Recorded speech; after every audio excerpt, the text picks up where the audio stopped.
Hi guys, the title of the title you see on the screen today. Don't forget to like and subscribe and we'll get It all started. started in the throne room. The king was sitting on his beautiful and very expensive chair. The man called two guys to him and asked, "Do they really both want to take his daughter?" And those guys were Count Sala. His name was Cedar, and Prince Prakasa. His name was Ruse. The count stepped forward and, bowing before the king, said that he had long been enchanted by his daughter, and that was why he had come to ask for her hand in marriage. And Ruse, who was standing behind, asked in surprise, "Doesn't he have the right to choose the girl he likes from the 5 princesses?" He explained that he liked her the most. That's why he was standing in front of the king at that moment. And this girl was standing behind them and listening to all this. The people who were at that event immediately started spreading rumors. They were very surprised that both noble and very good men wanted Canel. One of the girls said that Zetter had had a crush on her for a long time. Before that, he was even called the real Count of Love. But another one said that they tried to conquer the Prikaz Empire and ultimately suffered a shameful defeat.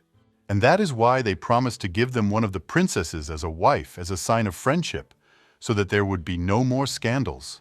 All the aristocrats present were extremely interested in who His Majesty would finally decide to give his daughter to as a wife. At that moment, Canel stood absolutely calm. Despite the fact that her fate was being decided, she was not at all interested in this matter.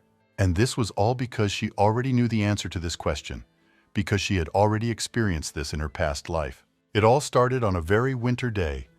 The girl was riding in a carriage through the mountains and was shaking all over from the cold. A maid was traveling with her, and when she saw her condition, she immediately asked, was she really feeling bad because the girl was even coughing? But Canel, smiling happily, replied that everything was in perfect order, so Leia didn't have to worry. The maid suddenly started yelling at her, asking how they could send her anywhere in such a state. She thought it was too cruel and reckless, so she was outraged. However, the girl took it calmly and said that there was nothing wrong with it, because she didn't want to give birth to a child in that place anyway. But Leia was still angry. She said she didn't understand how he dared to have an affair with this girl right in their own home. And it was like that all the time. Everyone was making things worse with talk about the girl's origins. And he simply forgot about her and went for a walk with that vile Isabella. Well, Canel was absolutely calm.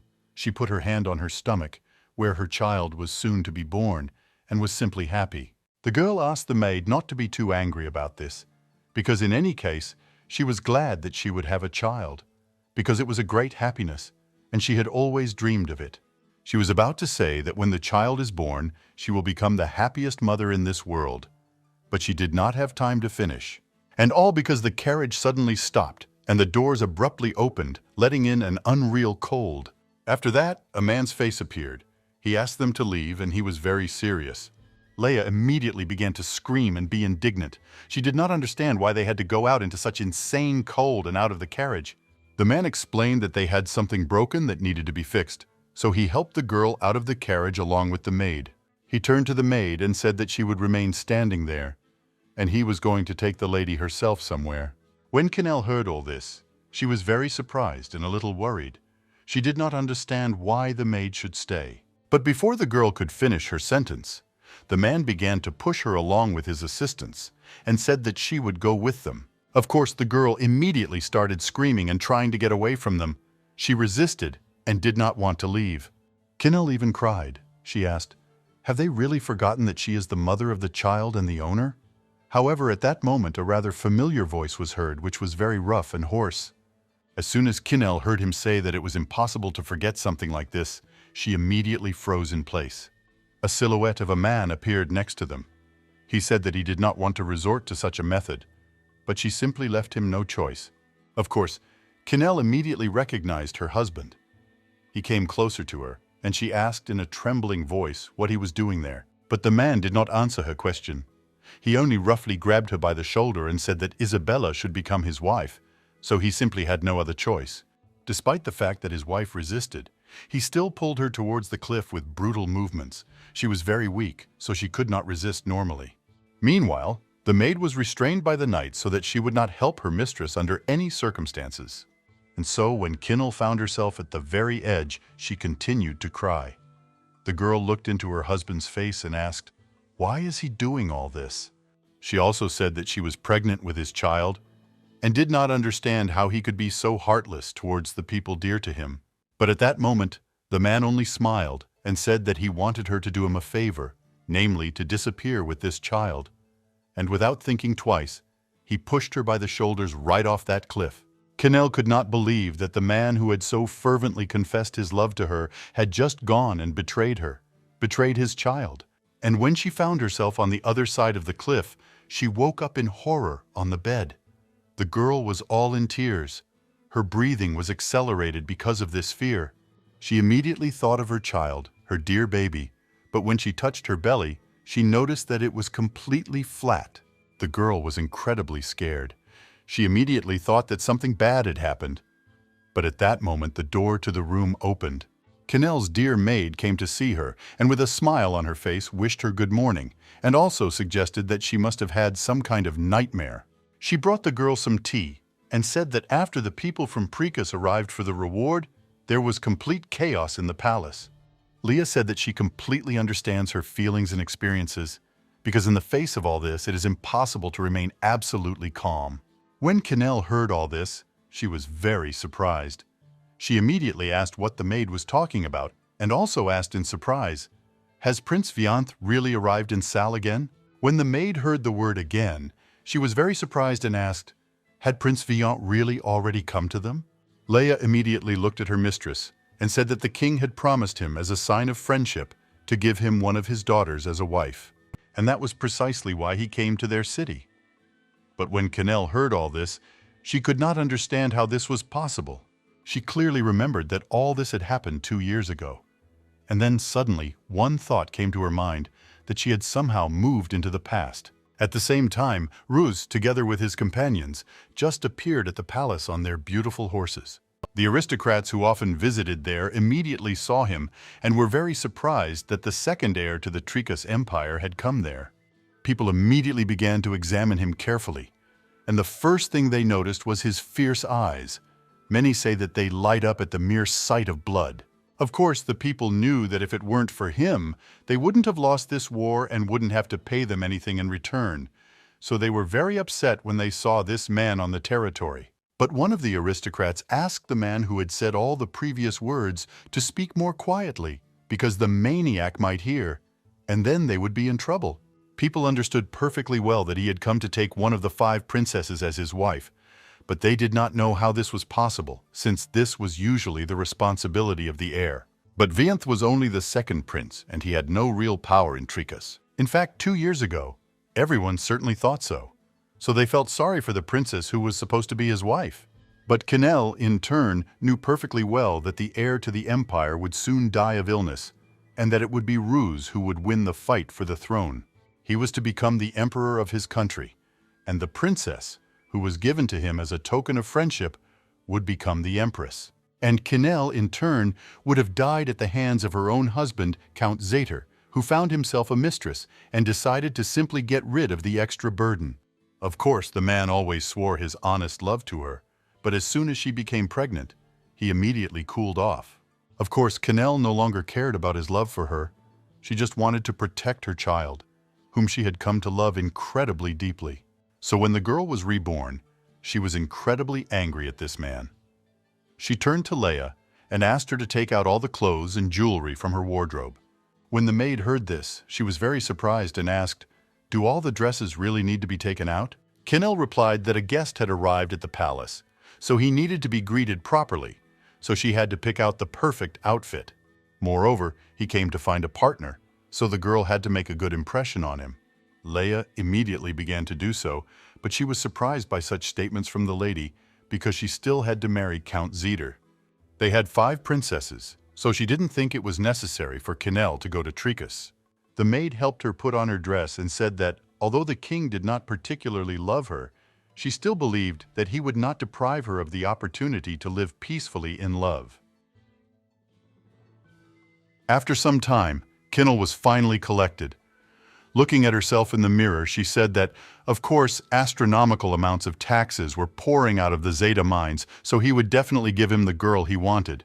But in fact, Count Zater is not so stupid as to want as his wife a half-breed girl who was born to a servant. And that is why Canel was sure that he would give her to him as a wife, because in her past life, everything was exactly the same.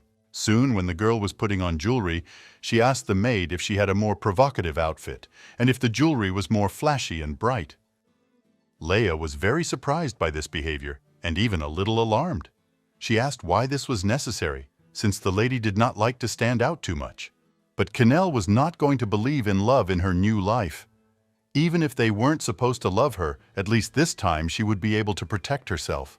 She was going to fix absolutely the entire situation that was happening in her life, and in her new life, manage her own destiny on her own. Before the choice of husband took place, a reception was also held in honor of Canel's mother's birthday. The girl was sitting in the gazebo with her mother and another young girl. When Canel was thinking about her own things, her mother asked her to pay at least a little attention to her, because she was simply flying in her thoughts. Canel immediately asked her for forgiveness, and asked what she was saying, since she really had heard practically nothing because she had gotten carried away in her thoughts. Mom immediately smiled and, reaching out to her daughter, replied that she had come to her. But in the end, she was floating somewhere in the sky. But this was not said in an evil way. In fact, Canel's mother was a servant in the palace, and the king liked her. Therefore, a couple of years later, a girl was born, and she was eventually made a concubine. However, out of the 5 concubines, she had the least rights among the others, and this greatly oppressed Canel, who loved her mother more than anything in the world. The woman repeated what she had said. She had talked about Count Phil and believed that he would soon officially ask for her hand. She believed that many ladies and even princesses would like to marry him, and Count Zetorfil is very popular in principle, so they are lucky that he also wants to marry Canel. She handed her daughter a piece of birthday cake and said that she was very glad that he was considering it, even despite her mother's lowly origins. Of course, Canel thought exactly the same in her past life, because it was a great happiness for her. And that is why she accepted his offer. She was happy and grateful for such an opportunity. However, now that the girl knew what a terrible person this person really was, she no longer thought the same way as before. Canel was going to do absolutely everything in her power to marry Ruse, the same monster who knows nothing but blood and war. After his arrival, he never even showed himself to people. The girl believed that he had no intention of going out into society, except for some official events, and that he sat in his room all the time completely alone. Therefore, Canel spent most of her free time thinking about how she could get close to him. Then suddenly the girl remembered that since it was her mother's birthday, something happened the next day. She knew it clearly. Then one very bloody event happened, namely, Ruse killed a man in the palace. So, in order to prevent that terrible event, Canel went to one of his guards and said that some things had been stolen from him, and because of this, he suspected the entire guard. The guy, hearing this, was very indignant and said that Ruse was definitely wrong because he didn't even know that any of his things had disappeared. The girl said it was an embroidery of a goddess on the outside of the pocket with purple gems for her eyes. Of course, Canel didn't know where and how this man stole this embroidery. However, she knew what this thing looked like and who the thief was. Therefore, looking at the guard she was talking to, the girl said that it was him. He stole it. And the next day, the guy was supposed to die at the hands of Ruse because he would find out who did it and want to punish that person. However, in this life, the girl had to change the course of events, using this information for herself. So, smiling happily, she asked the man not to worry so much, because she had come to resolve this misunderstanding. Canel extended her hand forward and said that he had picked up this thing in the Western Palace and did not know who its owner was, so he could not return it. Therefore, if the man gave it to her, then she would return it and explain everything to the prince. The girl will say that she just picked it up and will return it to its owner, and under no circumstances will she mention the guard. For a moment the man hesitated, but soon he began to take out the thing and said in a trembling voice that he hoped for her help and understanding. He handed her the item and said that he had no one to rely on except her, so he was incredibly grateful that the girl offered her help. Canel herself thanked him. After that, the man turned away and quickly ran away from the crime scene, so as not to have anything to do with this matter anymore. The girl, in turn, was able to breathe a sigh of relief. She was very glad that everything went according to plan, and she managed to do what she had planned. After that, she turned her gaze to the thing she had taken, because it was the first time she had seen it so close. This drawing was even more brilliant than she thought, and Canel even assumed that this thing was incredibly expensive, both as a memory and in terms of its cost. Ruse valued it very much. She even heard that the man tried never to part with this thing for a long time. Some even said that it was a keepsake from his deceased mother. With the help of this thing, the girl will be able to meet him and perhaps even talk to him, attracting his attention to her person. Canel believed that if she could somehow attract his attention and he would ask for her hand, then perhaps events would change and she would get the happy life she deserved. However, at that moment, a man suddenly approached her and she felt a sword being held to her throat. The girl immediately became wary. She understood perfectly well who this man was. It was Ruse. He said in a rough voice that he planned to kill the thief on the spot, and asked, "Do princesses always cover for people who do bad things in this country?" Canel was shaking all over with fear, and the man asked her to tell him everything in detail because he wanted to hear every detail of this fascinating story. The girl was incredibly scared because she didn't even have time to feel this man enter. She decided that he was really a professional in his field, and this made her admire him. She immediately asked how he was able to enter her room at all, since she was already sitting in her nightgown, and in her hands, holding close to herself, was precisely his thing that had been stolen. As soon as Ruse saw it, he immediately cursed. He ran straight towards the girl, stretching his hand forward to take the thing. Canel even screamed in fear. She saw his gaze, which was like that of a beast. Because of this, she got up from her place and began to run away. However, she did not have time to do anything, because the man was much stronger and faster than the girl. Therefore, having caught up with her, he simply knocked her to the ground. Canel looked at him with incredibly frightened eyes, and in response she saw only great anger, thirst, and hatred. The man extended his hand to her. Some strange energy was flying around him. However, he still took his thing from her and moved away. Once he had the item, he was able to breathe a sigh of relief. His brows finally relaxed, and his breathing became even. The man was glad he had gotten the thing back before he killed anyone. Things would have been bad if he had been even a little late. Canel watched all this in surprise at this moment. She noticed that he even took the sword with him, which meant that he was probably going to punish someone. The girl was very afraid that she would die even in her second life because of this theft. But it was not her theft. She covered for another person. Then she decided to get ahead of the course of events, and turning to His Highness, asked him to listen to her carefully and believe her. Canel continued to sit on her knees. She said that she had not wanted to steal anything or hide her own things from him. She only wanted to visit him the next morning and hand them over personally. At that moment, Ruse began to put away his sword and in a rough but still insistent voice asked, why did she come to him after she hid the thief? He even suggested that this guy was her lover, but the girl replied that this was not the case at all. She was simply afraid that the man would kill him, deciding that he had stolen his things. She added that this could cause a major conflict even between countries. Ruse immediately laughed and said that it was very patriotic of her, and also mockingly replied that he was ready to cry. Turning around, he began to leave and added at the end that if her country was so dear to her, then why didn't she stop that stupid invasion of their empire? He had no intention of leaving the room completely. He liked this girl, and she interested him. So Ruse went and sat on the bed opposite her. The man said he could still smell the blood of the Sal warriors he had slaughtered in the war. Canel didn't respond to this. She simply looked him straight in the eyes for a while and saw all the pain he was hiding behind that mask. Then, hanging her head down, she said that she knew that they themselves were to blame for their attempt on his territory, and that in that situation it was completely appropriate to ask for forgiveness. And that is why her father agreed with the Emperor of Tricus to give one of the princesses of the kingdom as a wife to the heir. Ruse said that this was all true. He did not want to give up his daughter, who was born to the queen, so he decided to give them the daughters from the concubines and the city of Canals.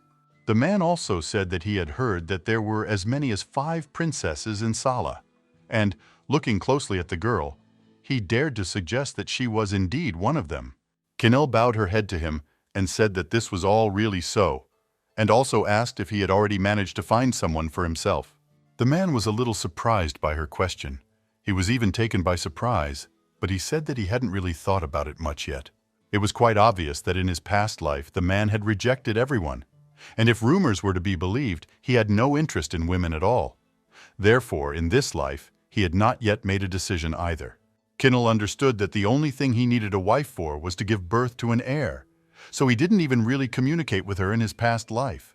However, her child eventually did become the heir, and Canel's child died with her in her past life at the hands of his own father. So, looking closely at Ruse, who even scratched her hand while taking his thing, she asked him to choose her as his bride.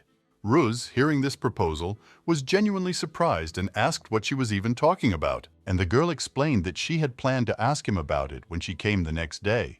But since he was already with her, she believed that if he chose her, she would be able to do everything he asked. There was silence in the room for a while. Then the man began to light candles and said that what had initially infuriated him was that after the victory, his father decided to give him one of the concubine's daughters. However, everything turned out to be much more fun than he could have thought. After these words, the man lit the candles, and Canel felt a sharp pain in her eyes because she had already gotten used to the darkness. The man smiled and said that this time the prize from the war turned out to be very unusual, and so she asked him on her knees in her underwear to take her as his wife. At that moment, Canel herself became completely embarrassed. She was in a panic and began to cover her body with her hands, because she completely forgot that she was wearing only a peignoir through which everything was visible. He looked at her without taking his eyes off her, and flirting with the girl, asked why she suddenly decided to cover up, since she wanted to become his wife. Ruse asked in a quiet voice. Wasn't she going to entertain him so that he would give his consent? Canel understood perfectly well that she had to change her fate, which was in her past life, at any cost in order to stay alive. She was ready to do anything to see her child again. So the girl stopped covering her body with her hands and stood up. She began to take off her nightgown and said that if he was more interested, if nothing would obstruct his view, then she would be happy to do it. The man's eyes widened in surprise as she stood before him now completely naked and not even covering her body with her hands. The man continued to look, but did not answer. Canel also stood silently for a while. Then the girl asked with hope in her voice if he was now touched. The man laughed loudly, began to take off his wool cape, and said that the more he looked at it, the more interesting and curious he became. At that moment, Canel began to shiver from the cold, because the window was open and cold air was blowing in.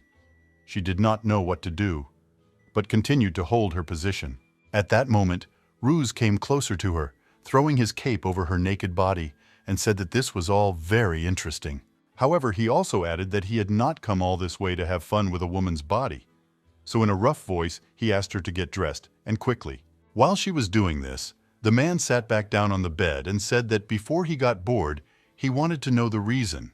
Ruse was genuinely curious as to why the girl was willing to go so far. By that time, Canel had already thrown his fur coat completely over her shoulders and said that there was one man who was going to propose to her, and most likely, her father would choose him. Then she finally looked up and looked straight at the man and said that she didn't want that at all. Ruse listened very carefully to her story and asked why she couldn't just refuse this engagement if she didn't want it so much. But the girl replied that she had no right to choose, and only if a man took her as his wife, then she could avoid this fate. Ruse was very surprised by her statement and came to the conclusion that she really didn't like this guy, since she was ready to marry him. However, he also said that it was a very big risk for the two of them, and it could happen that instead of a tiger, she would end up in the mouth of a dragon. He said that he knew very well what rumors were going around about him. After that, the man stood up from his seat and came closer to her. Then Ruse slowly ran his hand over her lips and said that from childhood, in his cruelty, he was more like a beast than an ordinary person. Giving in to his instincts, he can go crazy and completely lose control of himself. At this moment, his hand began to go lower and lower to her neck. The man then grabbed her by the throat and said that shedding blood was much more interesting to him than hugging a girl. He said that these were the rumors that were going around about him, but Canel replied that she didn't care at all. However, she would like the man to make her one promise. When he heard this, he was a little surprised, but he did not show it on his face and immediately asked what kind of promise this was. The girl said that she would like to carry his child because procreation is one of the responsibilities of a wife. Canel said that he might not even truly love her, but he was obliged to protect and guard the child she would give birth to. And if he fulfills all these conditions, then she will never ask him for anything again. The man, hearing this, immediately thought about it. However, before he could answer, someone knocked on the girl's door. It was one of the maids. She said she had seen the curtains through the window and assumed it had accidentally opened, so she went up to check. The maid also said that if the lady slept like that, she might catch a cold, and asked if she wanted her to come in and close the window. Canel immediately said that this did not need to be done, and that she herself, if necessary, would close it. At that moment, Ruse had already put out all the candles, moved closer to the girl, and passing by, said that he was waiting for her at the castle tomorrow at noon. Then he was about to give her his final answer. After that, the man went out onto the balcony and jumped from there, despite the fact that the floor was quite high. The girl immediately ran out after him, afraid for his health. But when she looked down, she saw that everything was fine. Ruse was a real professional in his field, so he landed on both feet and did not even get hurt. Without turning around, the man went back to his place. When the next day came at noon, Canel had already gotten ready and prepared his cape, putting it in a special box so that there would be fewer unnecessary questions. The maid who was helping her get ready, seeing her, said that she looked incredibly beautiful and asked why she was so beaming with happiness that day. She immediately asked if the lady was expecting guests, but Canel replied that it was not the case at all. She really did look stunning. Through the translucent glove, Leia noticed that the lady had injured her hand and immediately became worried, asking how it happened. Canel looked at her scratch and said that there was nothing serious there at all, just a small wound, that's all. She was a little embarrassed that this scratch from the previous evening had not yet begun to heal. But what interested her most was another question. Would this man accept her proposal? She couldn't even imagine what Ruse could be thinking. He was such a mysterious and unpredictable person that it was difficult to understand anything. She thought he had absolutely no interest in her body, and she doubted that showing her off to him in such a stunning state would change anything. Perhaps it was because she was wearing old pajamas last night, and that didn't arouse his interest enough.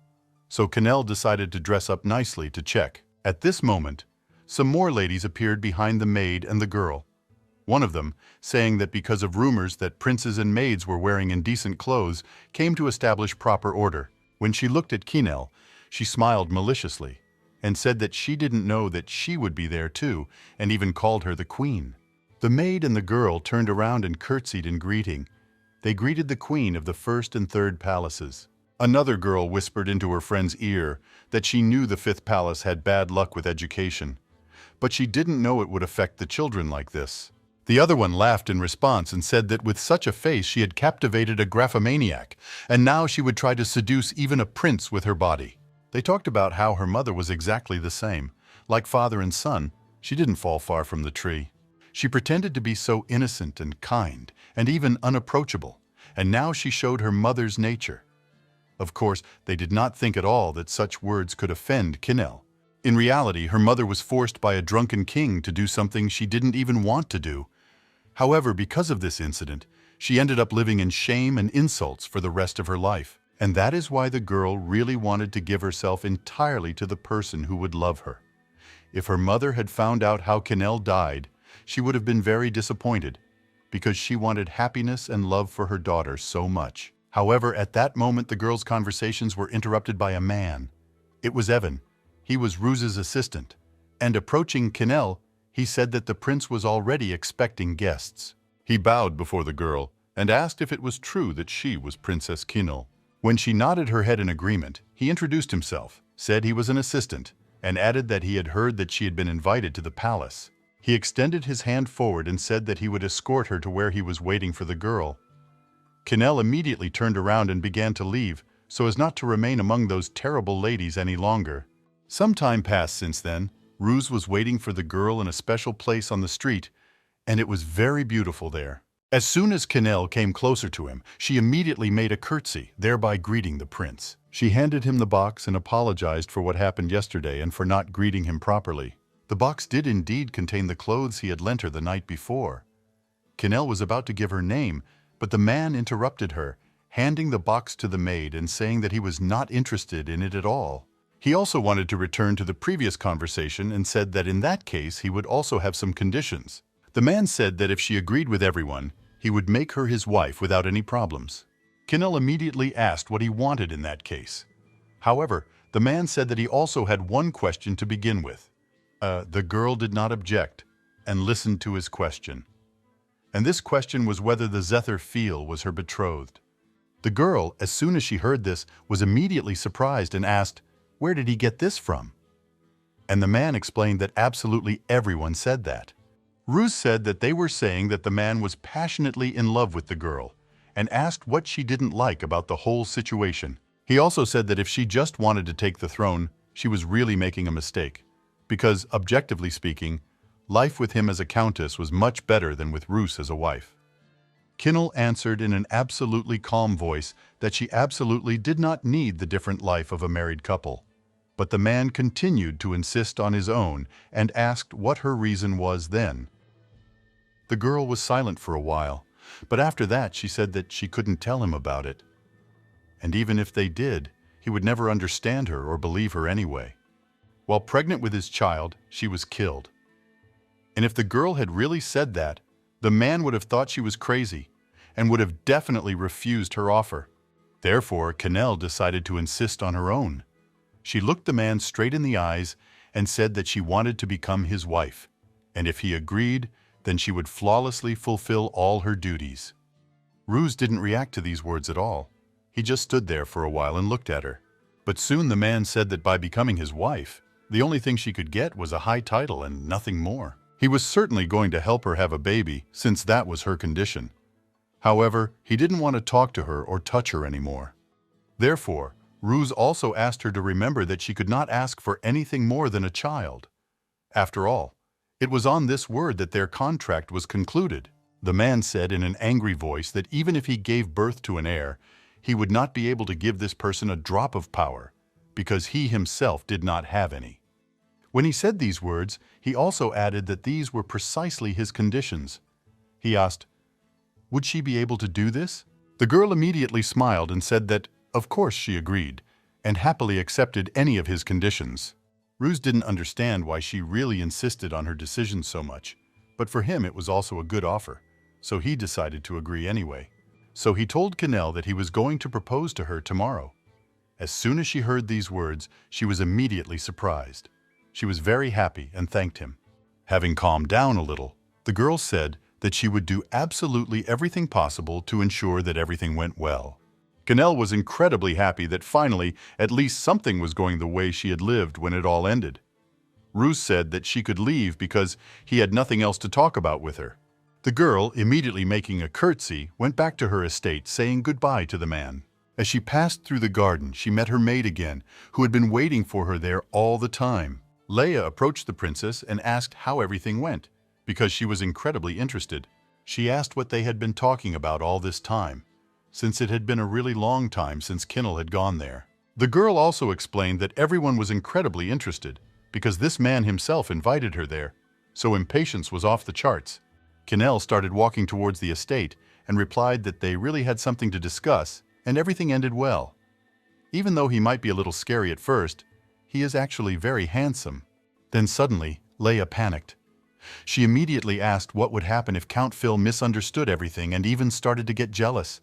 But they were about to get married, and they definitely didn't need any extra problems.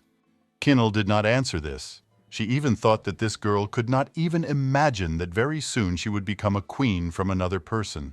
Oh, of course, she didn't want to involve the poor maid in all these details. This road was supposed to be filled with difficulties, and she didn't want to make Leah's life difficult. So Canel took her hand and said that she was just a little worried about the upcoming wedding. Lowering her head, the girl said all these words in a quiet voice. When the maid heard this, she immediately smiled and said that she didn't have to worry about anything at all, because she had her, and everything was fine. Leia also said that she was going to make sure that the next day, the mistress was the most beautiful in their world, and that the Duke would not have a single doubt.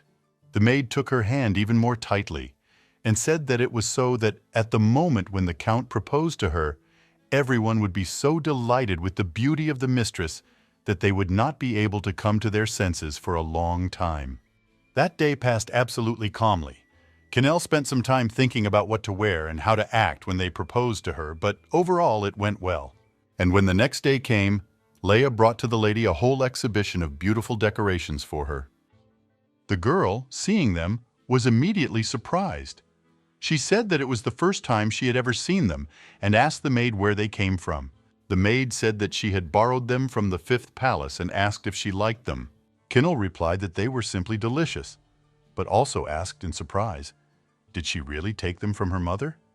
Leia tried to calm her down by saying that they said it was a gift for her that would really bring out her hair color. When the girl heard all this, she was surprised. She could not even imagine that her mother would also want her to look the most beautiful in the world that day. And so a lot of time has passed since that moment. Canel had already been picked out the perfect dress. All the beautiful jewelry was on her, and she went to the banquet hall. Of course, she wanted it herself. However, she began to doubt whether she had overdone it by dressing so pretentiously and beautifully. And so, while the girl stood aside and thought about all this, the king's daughter, whose name was Selah, approached her. The girl, seeing her, immediately began to fix her hair and asked, was it really Canel standing in front of her? She also said that she did not recognize her at first. The princess at that moment made a curtsy to greet her, as Selah's friend snorted in response and wondered if she had gained confidence from the fact that she was soon to become a countess, since she had looked and acted differently that day. The other girl laughed and wondered if she was worried that the man might change his mind, and so she dressed up like that to get his attention. They really thought that if Canel had dressed as usual, then against the backdrop of their beauty, he might have changed his mind. After all, they were simply stunning. The girls left rather quickly, but in such a short time they managed to ruin Canel's mood. Then suddenly, when she was about to step aside for a drink, a blond man came up to her from behind. He turned directly to her and said that he didn't even recognize her in such an outfit. Canel, hearing this voice, was terribly frightened. As soon as she turned her head to the side, she saw in front of her that same Count Phil. He smiled and said that she was unimaginably beautiful that day and began to examine her from head to toe. When Canel followed his gaze, she immediately became embarrassed. She turned her head to the side because she did not want to attract his attention at all. She dressed like this for another person. The girl immediately smiled and said that they really hadn't seen each other for a long time, and at that moment she already wanted to cover her hand, which had a scratch on it. However, the man, seeing this, quickly managed to intercept her hand. He moved it closer to himself, and seeing the scratch, was very scared. The man started getting angry and asked what kind of wound she had on her hand. His face took on a completely different emotion. Canel tried to calm him down and said that it was nothing serious. She had just scratched herself on a branch while walking. When the man saw this, he immediately realized that this wound could remain with a scar and was going to teach his servant, who was inattentive, a lesson. He continued to hold the girl's hand and said that the maid should have been more careful because it was impossible to let it get to the point where such a scratch remained. It was necessary to take measures, and even better, not to let the girl get scratched. Canel was surprised. She didn't understand what was so special about it because he spoke as if her body was already his property. However, that would never happen. She was not going to let history repeat itself. Phil began to move closer to her in order to kiss her hand, and said that it was absolutely unacceptable for a wound to be on such snow-white skin. He was going to fix it with a kiss. However, Canel managed to remove her hand from him in time, saying that she did not want this. The girl was really very unpleasant, even just standing next to him. At this point, people immediately paid attention to what was happening and began to whisper. They were interested in what was happening between them. It was fascinating to watch all this from the outside. The man, when he noticed the people who began to approach them, immediately asked her for forgiveness for putting the girl in a rather uncomfortable position. Canel was about to answer something when suddenly they heard someone else's voice. It was a man's, and the two of them immediately turned to the side to see who it belonged to. As soon as they turned their heads to the side, they immediately saw Ruse in front of them. He approached the girl and with a smile on his face said that he had already searched for her. After this, he took the girl by the hand because he had heard her entire conversation with the Duke and said that he was very sorry that she was hurt. And then, in a caring voice, he asked, was it really because of him that she got hurt? Without waiting for an answer, The man immediately kissed her hand where the scratch had been, even asking her forgiveness for it. Canel was downright embarrassed. She blushed, but at that moment this wonderful event was interrupted by Phil, who approached the girl and snatched her hand from the man's lips. Ruse, of course, was angry at such impudent behavior. He looked angrily at the man and asked what he was doing. But the Duke, smiling tensely, said that the etiquette of the North was very different from theirs, and therefore the man had made a big mistake. Phil explained to him that they were not close at all, and kissing someone's hand in such a relationship was the same as bad manners. Canel, of course, got angry when she heard all this because she couldn't stand her ex-husband. However, Ruse took this remark very calmly and said that he did not know about this rule. He could not even imagine that a person who so much preferred etiquette could allow himself such expressions. So he immediately grabbed the man's hand and asked him what he was doing. Did he really dare to butt into the Crown Prince's conversation? And then, with a smile on his face, Ruse asked, could he really regard this as an unwillingness to maintain peace between their states? But no one had time to say anything else, because the butler, who was standing near the entrance, asked that all the people greet His Majesty together with his wife. All those present immediately became silent and began to bow in greeting. As soon as the king passed and sat down in his place, he saw Prince Viant. The man was extremely surprised as soon as he noticed that Count Phil was standing next to him. He addressed the two of them in a stern voice and asked why there had been such a gloomy atmosphere between them before he came in. And Canel, meanwhile, bowed, making a curtsy in order to greet the king, but she did not say a single word because she did not want to interfere. Ruse was the first to speak. He said that he had heard that Princess Saul was to be given to him that day. The man also asked if he could make this choice himself. The king was very surprised by such an assertive attitude and asked, would the man really want to do this right then? But Ruse did not have time to say anything in response, because Phil spoke up and, turning to His Majesty, said that he had already spoken to him about this topic earlier. The man put his hand on his chest and said that the king had promised to give him his answer at this very celebration. He also added that he would like to marry Canel. When the girl heard these words, she did not show a single emotion on her face. But in fact, she was very surprised that Phil had already managed to ask permission from His Majesty. There was complete silence in the hall for some time, but it was broken by Ruse, who said that he was very sorry, but nothing could be done. He had already made his choice regarding the bride. The king immediately guessed why he was smiling so smugly and speaking with such an intonation, but decided to ask again. Did Ruse really want to say that he had made his choice in the form of Canel? He moved his gaze from one guy to the other and asked, do they really both want to take this girl as their wife? Phil at this point stepped forward and said that he had loved her for a very long time and sincerely asked for the king's blessing. Ruse was not going to lag behind either. He asked if he did not have the right to choose any of the 5 princesses, and added that he liked this girl more than all the others. When the aristocrats present heard this, they were surprised. They did not expect such a turn of events. None of the people said a single word, waiting to see what the king would say. The man was silent for a while, because he was thinking about this situation. Of course, he could not refuse the heir of another empire, but Phil had already given his word. Then the king, smiling, turned to the prince and said that he had not even seen all 5 princesses yet, and asked whether he had not been too hasty in his choice. He told Ruse that he should still meet each girl first and then make a final decision. When the people heard this answer from the king, they began to agree with the man, because they did not understand how he could choose Canel, although he had not even seen other girls yet. They also thought that the man simply didn't know what her reputation was yet. But at that moment, Ruse said that they had apparently all forgotten something. Canel, hearing about this, was very surprised. She did not understand what they could have forgotten. But the man said that this Count Phil should receive an apology. When the king heard this, he was immediately surprised and asked what had happened between them. Ruse replied that it seemed to him that not enough blood was shed in that terrible war. He also added that he could burn their palace to the ground and take all 5 princesses into slavery as his hostages. The man explained that it was his father's order, but he still held back. However, now that he sees the prince of the defeated country laughing at the prince of the victorious country, this plan of action no longer seems so bad to him.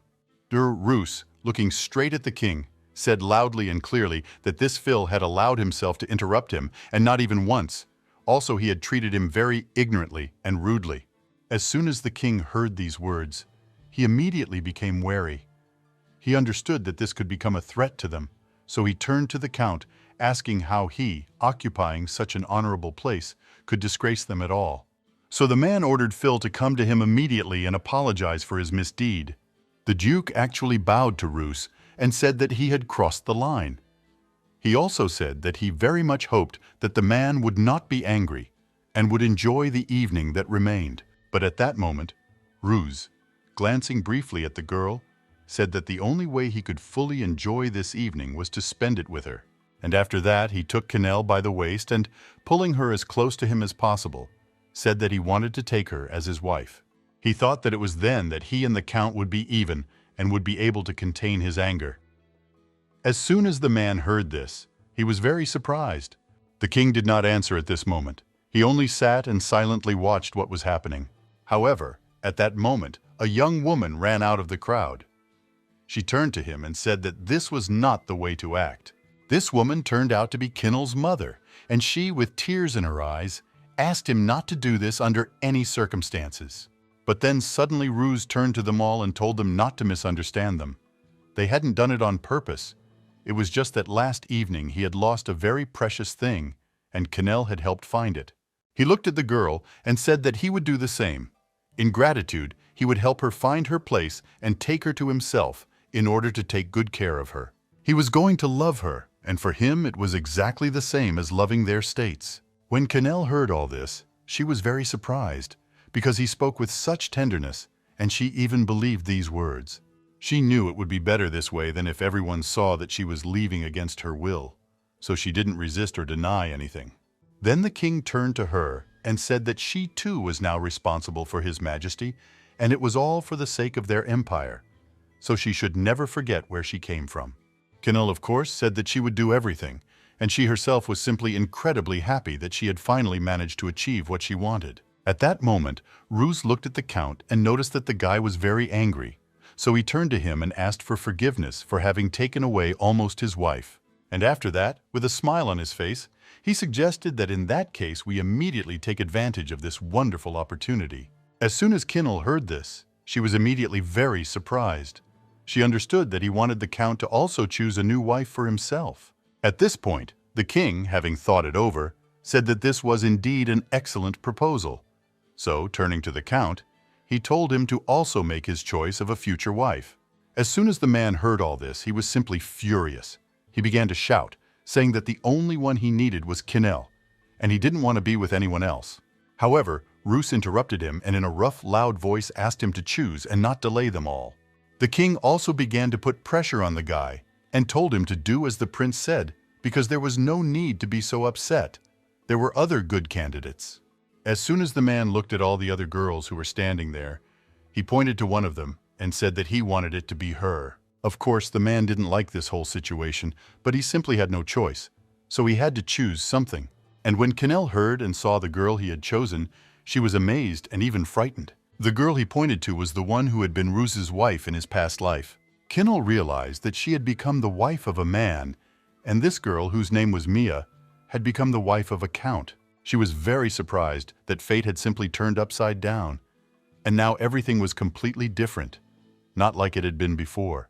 At this point, Ruse was watching the girl's reaction closely. He put his arm around her shoulder and said that his bride was a little surprised by everything that had happened. So he started to lead her out of this festive hall, saying that they needed to talk a little alone and discuss some things. Soon they came out into the palace courtyard where it was quite warm. The sun was shining outside and the birds were singing, and the flowers continued to bloom and delight the owners with their beautiful appearance.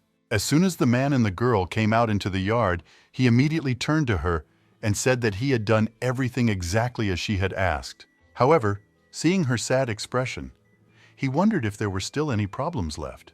Canel was silent for a while, but soon she said that this was not at all the case. Everything was fine with her. She explained that she was very happy that she would not have to marry this terrible man again, so she thanked Ruse for doing everything as she asked. At that moment, the man lay down next to her on the bench and said that in that case, he could rest a little. She looked at him in surprise and asked if he really wanted to take a nap right outside.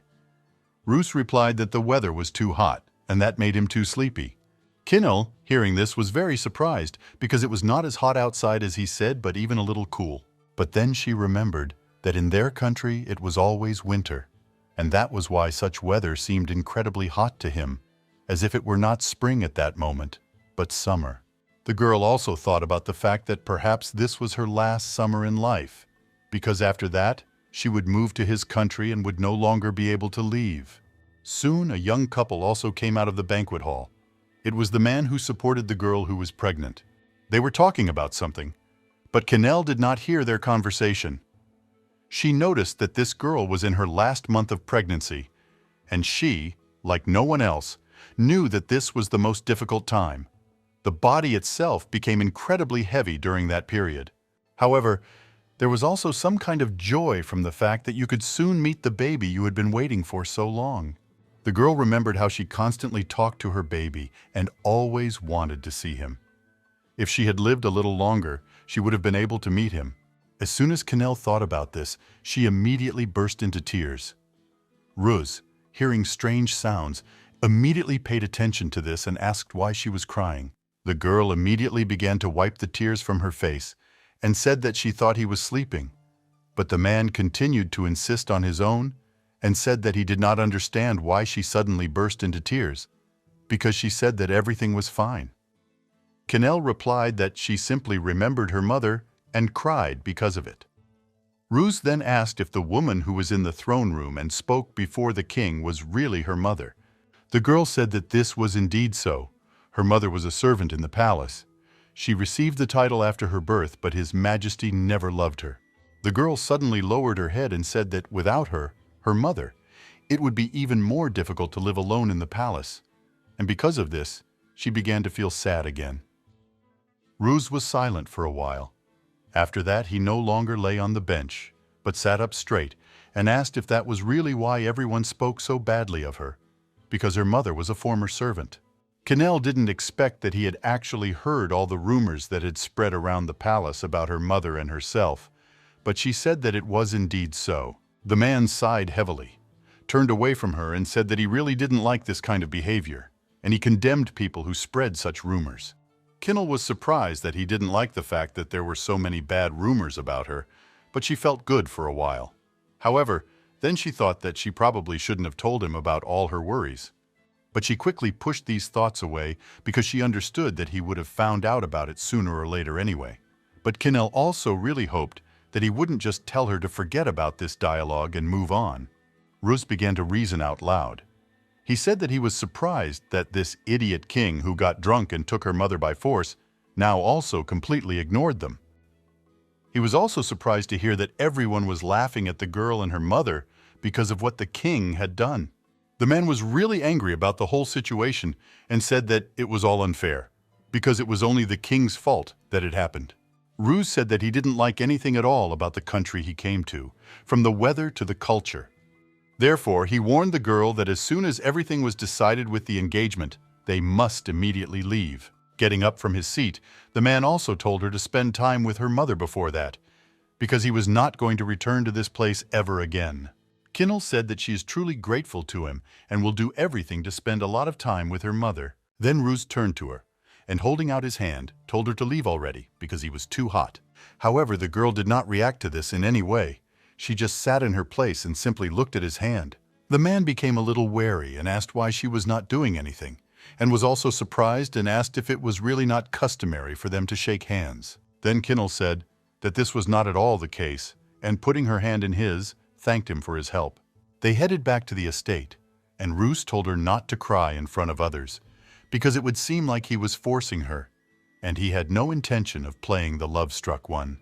When the girl heard the word play, she immediately asked what he meant, and Ruse asked if she really thought that everything he said in the hall was really true. Then the guy laughed and said that she, about whom there were so many rumors, should look as if she had won. Therefore, it was necessary to pretend that he fell in love with her at first sight, because that would be much more logical. Canel looked at him, and the man continued to speak. He said that if her mother thought that her daughter was being taken against her will, she would definitely cry, and she didn't need that at all. They walked some more distance in silence. After that, the girl thanked him for being concerned about her mother's feelings. Ruse, holding his head high, looked ahead and said that he simply hates it when women cry. After all, they are not at war, so he considers it not very appropriate.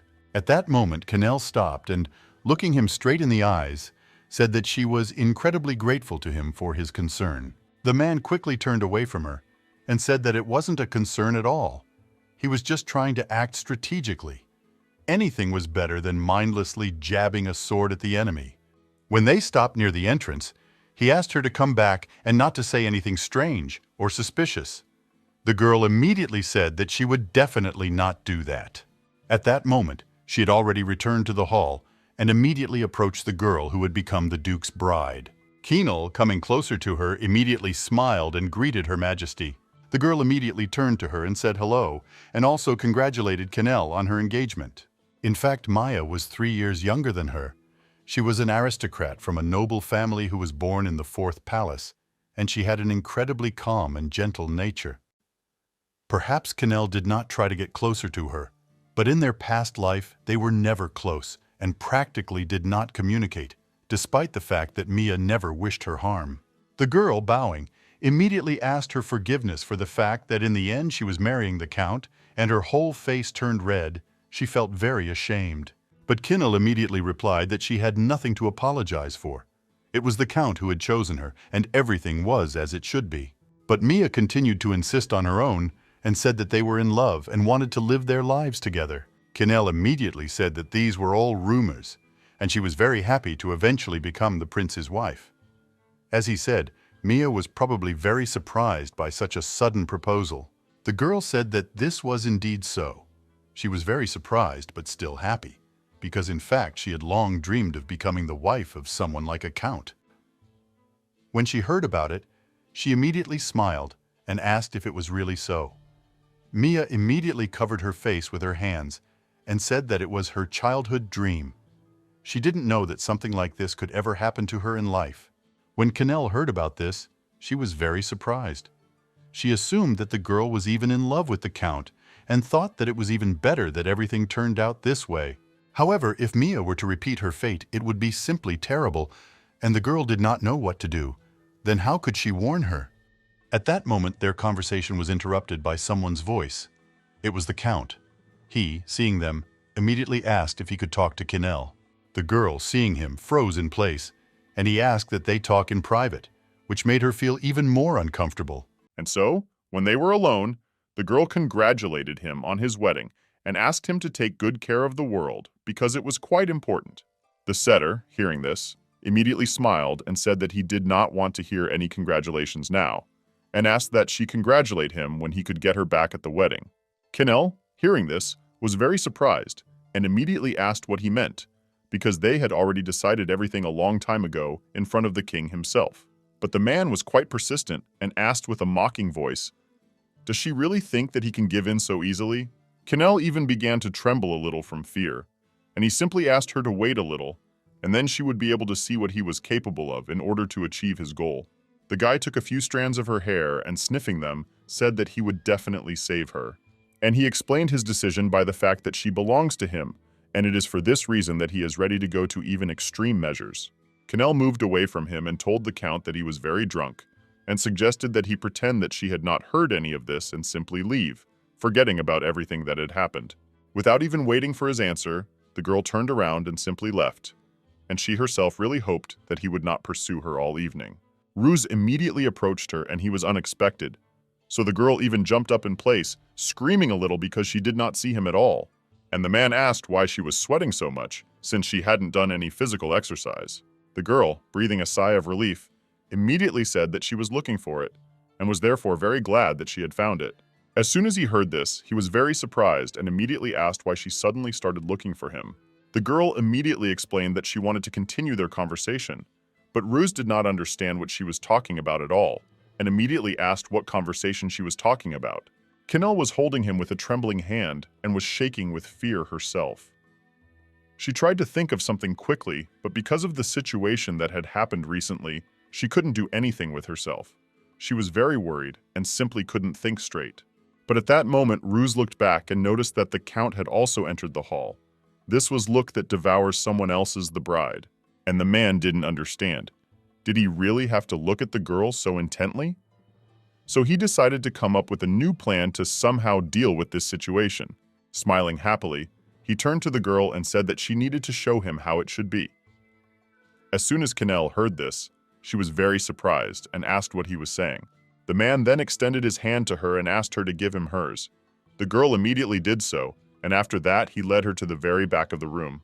Then Ruse pointed to the young couples dancing to a beautiful melody that sent shivers down your spine. With a smile on his face, he told his bride that she looked bored. So he thought the best way to cheer her up was to dance together. The king, who heard this, immediately smiled and said that they could not possibly miss the dance. So this was simply a great idea, and he was very glad that the man had thought of it at all. However, Russ began to insist on his own and said that dancing alone was a bit boring, so he thought it would be better if the two newly formed couples also danced together. The setter, who was standing next to Mia near the king, heard this and immediately became very angry, because he understood perfectly well that the man had planned this for a reason. And Mia, hearing this, was very surprised. However, at the same time, she was even happy that this would happen. But the king, of course, did not refuse and said that he was all for it, because in their hall they would be able to confirm their union with a dance. When the first melody ended, another one immediately began to play. The aristocrats stepped aside to allow the newly made couples to dance. Russ, who was holding the girl by the waist, did not take his eyes off her the whole time and looked quite serious. Canel was a little worried because she knew that he was just pretending, but for some reason, she even began to feel a little embarrassed, and this made her worry. At this point, people began to whisper among themselves. One of the girls said that the prince, it turns out, dances much better than she thought. Her friend immediately agreed with her and said that men from the north have quite good self-control. In fact, no one can see who is whose enemy in front of a crowd, so Canel thought it would be very good if they could show everything as it is to the Count. As they danced, the girl glanced at Setter and saw the incredibly angry expression on his face, and she immediately thought that maybe this wasn't working very well. She could also very easily imagine how difficult it must be for Mia now, because this man doesn't even pay any attention to her. But at that moment, Ruse suddenly turned to the girl and said that now he understood perfectly well why she didn't like this guy at all. With a smile on his face, he said that this guy was just a disgusting type, and it was better to stay much further away from such people. Canel turned to him, asked for forgiveness, and said that if he restrained himself, then everything would be fine. However, he interrupted her and said that it was better for her to restrain herself. The girl did not immediately understand what he meant. However, at that moment, he grabbed her by the waist and very easily, without even making any special effort, lifted her into the air above him. Canel was very scared. She looked at him with a pitiful look and whispered that he let her go to the ground. The man, hearing this, was a little disappointed. However, who is he to disobey the girl? Therefore, lightly and very carefully, started let go her down. But at that moment, Canel accidentally stepped on his foot with her heel. Because of this, she felt very ashamed and asked him for forgiveness. But Russ pretended not to notice at all. The girl stood with both feet right on his toes, and he, without taking his eyes off her, said that he wanted to take a closer look at her. Because she was standing on his feet, she was able to stand a little taller, and now it was easier for the man to look at her and see how beautiful she was. At this point, people continued to talk about how people from the north were incredibly beautiful and courageous. They admired how sincerely and lovingly he looked at Canel and thought that they were like real lovers. The setter, who at that moment continued to dance with his bride, was not at all happy about it, like everyone else. He, from anger, even very strongly squeezed hand Mia. Russ, meanwhile, glanced at him and, smiling happily, began to approach Canel's lips. The girl was about to ask what he was doing. However, at that moment, he simply kissed her tenderly on the lips right in front of everyone, and especially in front of the Count. Canel was incredibly surprised, and for a while she just stood there, but then she even began to respond to his kiss. The girl understood perfectly well that most likely this was just a setup in order to get rid of Setter. But what bothered her most was that it was precisely because of this scene that all eyes were now focused on them, and they became an even bigger center of attention in that room. The girl didn't understand why. However, her breathing quickened and her heart began to beat incredibly hard. She tried calm down, but it's useless. The ladies who stood around them were immediately very surprised. They could not believe that Northerners could express their love so openly. However, some people said that he is not particularly interested in women. However, in real life, it turns out that he is very active. Some even heard that yesterday he invited Princess Hinel to the Western Palace.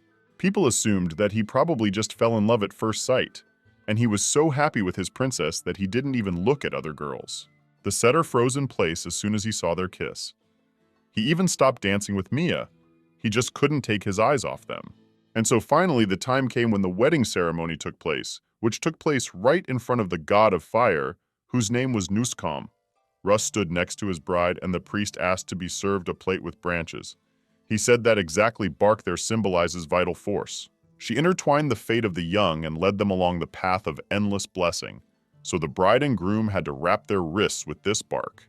This bark could also open the gates of the womb, and the priest began to wrap the hands of the young couple very tightly with this vine. Canel, as soon as she heard this information, was very happy, because it meant that in this life she would definitely have a child. This time the girl was going to keep him at any cost. As much as possible, she never wanted to lose him again, because it was too hard and painful, and also unfair. At this point, Ruse suddenly noticed that the girl's hand was shaking very much. This made him wary, and when this continued for some time, he turned to her. The man glanced at her and asked why she was shaking so much. Canel smiled and replied that she was just a little nervous and apologized for the discomfort it caused him.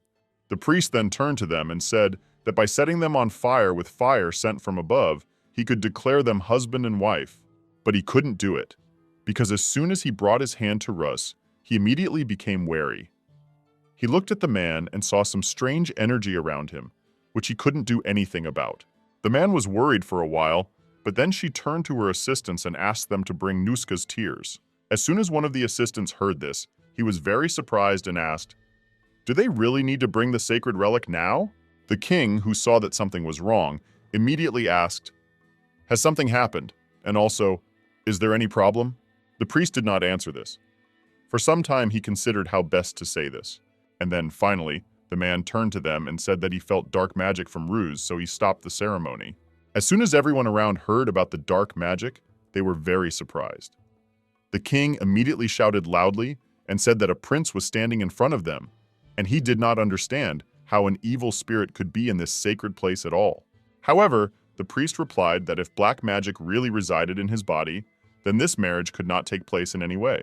Ruse, hearing this, only smiled and said that this was the first time he had encountered such groundless accusations and even rumors. The man was genuinely surprised, and for a while no one knew what to do. Everyone just stood there and kept quiet, trying to figure out how to act in a situation like this, because no one had ever encountered anything like this, and there was no special protocol. Canel, who continued to stand next to the man and was still tied to his hand, suddenly felt him take something out of his palm. She immediately realized that it was an almoner, and she didn't understand why he took it out right now, and because of this she even became a little wary. But at that moment, Ruse turned to the priest and said that this marriage was no different from the tribute of respect of the defeated country Rikaz, and he wondered if they could regard the break in the engagement as an abdication of responsibility for the war that had taken place. The priest responded to this rather calmly and said that Nuska's tears should make everything clear to them. At this moment, the priest dipped his hand into this holy water and said that when the holy water and the dark energy collided, soot should appear, so he asked everyone to watch very carefully. Ruse screamed loudly and said that all these days he had lived in obedience to the will of Nuska, and since he received her omnipotent power, he had not yet made a single mistake. At that moment, he was completely covered with water, and he said that they themselves could see that it was just some kind of mistake, because he was fine. And it was really so. The priest could not believe his eyes. He looked at the guy and saw that he was perfectly clean, and the water did not show a drop of soot. Ruse, at this point adjusting his wet hair, said that he knew nothing about such mistakes. However, diplomatically, then will have to take on myself responsibility. The priest already wanted to say that this could not be, and that this ritual had to be repeated again. However, Boy asked his stop. He asked how much more humiliation he was going to subject him to just to show that he was right, even though he was not. Ruse also said, with irritation in his voice, that he would like to finish this ceremony as quickly as possible, and therefore wished that they would return to the process and not to this empty talk. The king at this point spoke loudly, saying that of course they would all return at once, and also asked the priest to apologize for his mistake and continue the ceremony, since his majesty should not wait so long. The man felt very awkward about this, because he knew he had made a mistake, but he simply had to apologize. Then other people came up to the bride and groom and started wiping their faces so that they wouldn't be wet all the time. Ruse continued to clutch this special stone in his hands all this time, and now several hours have passed since that moment, and the ceremony finally ended. When they returned to the palace, the man immediately went to the office in the western part. His assistant, who was sitting in the office and sorting through papers, as soon as he saw the guy, immediately asked why this happened at the wedding ceremony. He also asked why King Burzel had decided to donate 500,000 gold coins to them. Ruse, entering inside, said that today it was necessary to leave Sal. As soon as the guy heard this, he was very surprised and immediately asked, "Does he really want to do this on his very first wedding night?" The man at that moment began to take off his shirt and said that he was incredibly angry at this idiotic old man. The assistant, hearing this, immediately asked, "Does he really mean King Borsal?" However, the man, throwing his shirt up and remaining only in his pants, said that he meant the archbishop. Sighing heavily, Ruse adjusted his hair, and blood was visible on his hand. As soon as the assistant saw this, he immediately asked what happened and was about to run up to him to treat it. He waved his hand, said that it was still better than soot on his face, and sat down next to him on the table. The man did not understand anything at all, and asked for at least some explanation about what happened at that ceremony in general. Ruse, looking at him, said that those who worship God for a long time have a special sensitivity to evil spirits, and he noticed his condition. The assistant, hearing about this, was very surprised. Then he asked, "Did he really wear an almoner, and because of that his hand is covered in blood?" The prince moved to a chair and said that, of course, he cut his finger and absorbed this energy. Thanks to this, he was miraculously not discovered. It was a great necessity. The assistant began to approach him closer and told His Majesty that the secrets of the royal family could not be revealed. Ruse replied that he knew all this perfectly well, so they had to leave that very day. But then the boy asked if he didn't need to meet the king before the trip. The prince wasn't really feeling very well. He was sweating profusely, and he said he didn't think it was a big deal. So he asked the guy to just do something about it himself, and that was it. But the assistant then asked how he was going to deal with the crown princess in such a case. Ruse, hearing about her, sighed heavily and said that it was not so important now. However, he did not even have time to finish the sentence, because he felt so bad that he even lost consciousness. Canel was also in the bedroom at that moment, and her mother turned to her and asked if they would really be leaving Sal tomorrow. The girl replied that this was most likely the case, since the prince was offended by the incident at the recent wedding ceremony, and he said that they needed to leave as soon as possible. Mother, hanging her head down, said that after such humiliation from the chancellor, it was quite obvious, and also added that on this day, she would be next to her daughter for the last time, and therefore would like to stay longer. Canel took her hands and thought that she would like to spend more time with her mother before she left. However, she has no choice, not was. They were silent for a while, and then Mom asked if she was sure she would be okay, because she had heard that the order was a very cold and even abandoned place. But the daughter promised her mother that everything would be fine. After all, she herself knows how Prince Viand takes care of her, so she is definitely in good hands. The woman replied that she was, of course, incredibly grateful to him for that. However, she had been thinking for quite a long time about whether she should give away one very important thing, and now she had finally decided to do so. Mother handed over a small box and said that she would need this thing more. And Canel, having looked, immediately saying, "I realized that this." Her mother said with a smile on her face that this was exactly what her brother had given her a long time ago. She was promised that this potion would allow her to gain the favor of His Majesty, but she never had the courage to use it.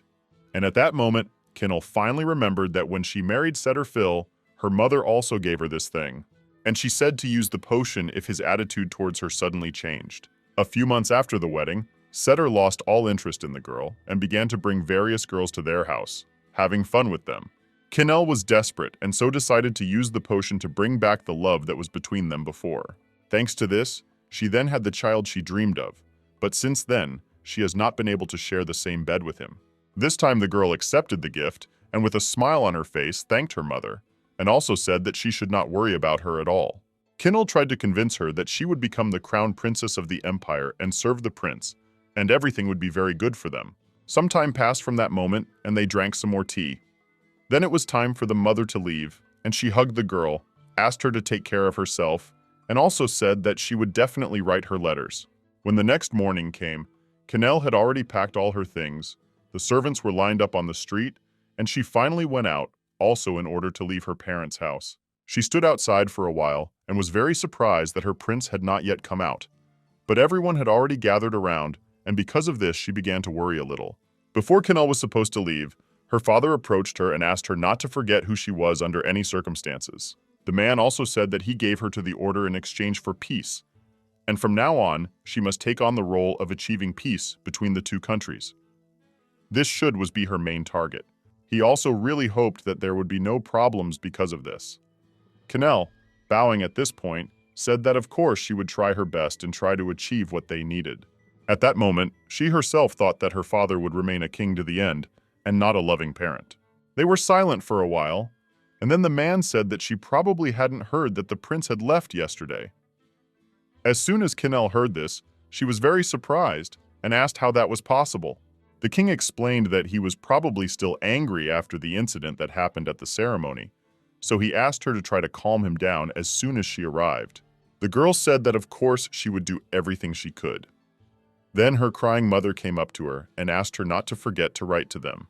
The girl took her hand and said that her mother shouldn't forget to do this either. And after that, Canel went to the carriage that was supposed to take her away from her parents' house forever. But at the moment when she was about to go inside, she suddenly heard a loud scream behind her. It was Mia who ran up to her, asking her to stop. She said she didn't think they would part so soon. As soon as the girl saw her, she was very surprised, but Mia, smiling, asked her not to observe any formalities, because now she was a princess. She also added that if she had more courage, they could have talked much earlier and more. However, what already passed, then not return. So Mia said that in fact she always wanted to get closer to Canel and get to know her better, but now they would never see each other again, and it was impossible to do so. The girl had already said that this was probably all very stupid, but Canel at that moment, smiling, said that it was no problem. After all, they could still be friends, and asked if she could write her a letter upon arrival at the estate. Mia immediately hugged her and said that of course it was, and she would definitely get an answer from her. When all the farewells were finally over, Canel finally got into the carriage and they set off for the estate. The girl was accompanied by her personal maid, Dea, and she asked her to stop crying already because the woman could not calm down the whole way and kept sobbing, wiping away her tears.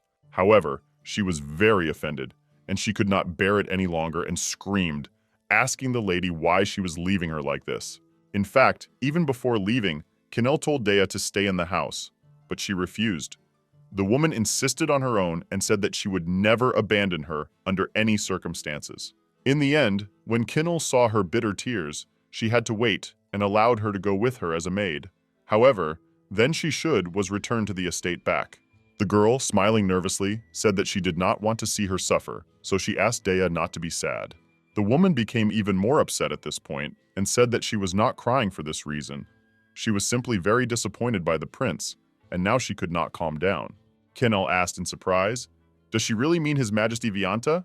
And the girl said that yes, because she doesn't understand what kind of groom would abandon his bride on their wedding night, even if he was gold. That's no excuse. The princess, smiling slightly, asked why she was so sad, since from the very beginning this marriage was concluded only for the sake of peace between the countries. However, Dea said that he was so gentle and loving towards her, and just one night later he behaved like this. It made her very angry and made her wonder if he was a good person at all. Canel thought that it was enough for her that she was now free from the fill-setter, and therefore she did not care at all about everything else. So she said that she should thank him for at least a drop of kindness shown, because he could treat her simply terribly. The girl also said that even if he continues to treat her coldly, it will be her punishment for the crime of Sal. Therefore, there is nothing wrong with this, and she is perfectly aware and accepts her fate. As soon as she looked out the window, she suddenly saw a large fist knocking right on her glass, and the girl was very surprised. And looking more closely, she saw some red-haired man riding a horse nearby. She immediately asked in an alarmed voice who he was, and the guy explained that he was Evan and said that the prince asked him to give her something. Canel, having heard about some message from the prince, was very surprised and immediately asked what it was. At that very time, in the county, Seton was sitting in his office, and his assistant came to him and said that the Russian was indeed not with the envoy, and only Princess Canel was traveling. He also said that he had heard that the prince was staying at the Viscount's estate in Dvoina. As soon as the man heard this, he immediately became interested, and then sighing heavily, he began to think. Evan stopped next to the girl's window and asked her to let him show her the schedule first. He explained that they would soon pass through the canal and enter the territory of the order. However, they would have to travel for the whole night, so she would definitely need to rest. He also explained that His Majesty had arrived at the border territory of Duen, and they will stay there one day. Ruse asked me to convey his apologies for having to leave early due to urgent matters that needed to be completed. But at that moment, the guy thought that, to be honest, he had lost consciousness even before he managed to leave the message, so he had to make it up for him. But Canel was a little embarrassed at that moment, because this meant that the prince had left not because he was angry, but because he had some very important things to do, and if he hadn't had them, he would have gone with her, and this calmed her down very much. She immediately thanked the man for passing on this message and said that it meant a lot to her. Evan immediately said that, as he had said earlier, she would soon be transferring to a boat in Baisha City, and she might feel a little seasick, so he would not advise her to eat too much before that. She thanked him again for this, and Dea, meanwhile, could hardly hold back her tears. She immediately felt very light at heart, and even a little ashamed because she was so angry at the prince, because he did not leave because of his anger.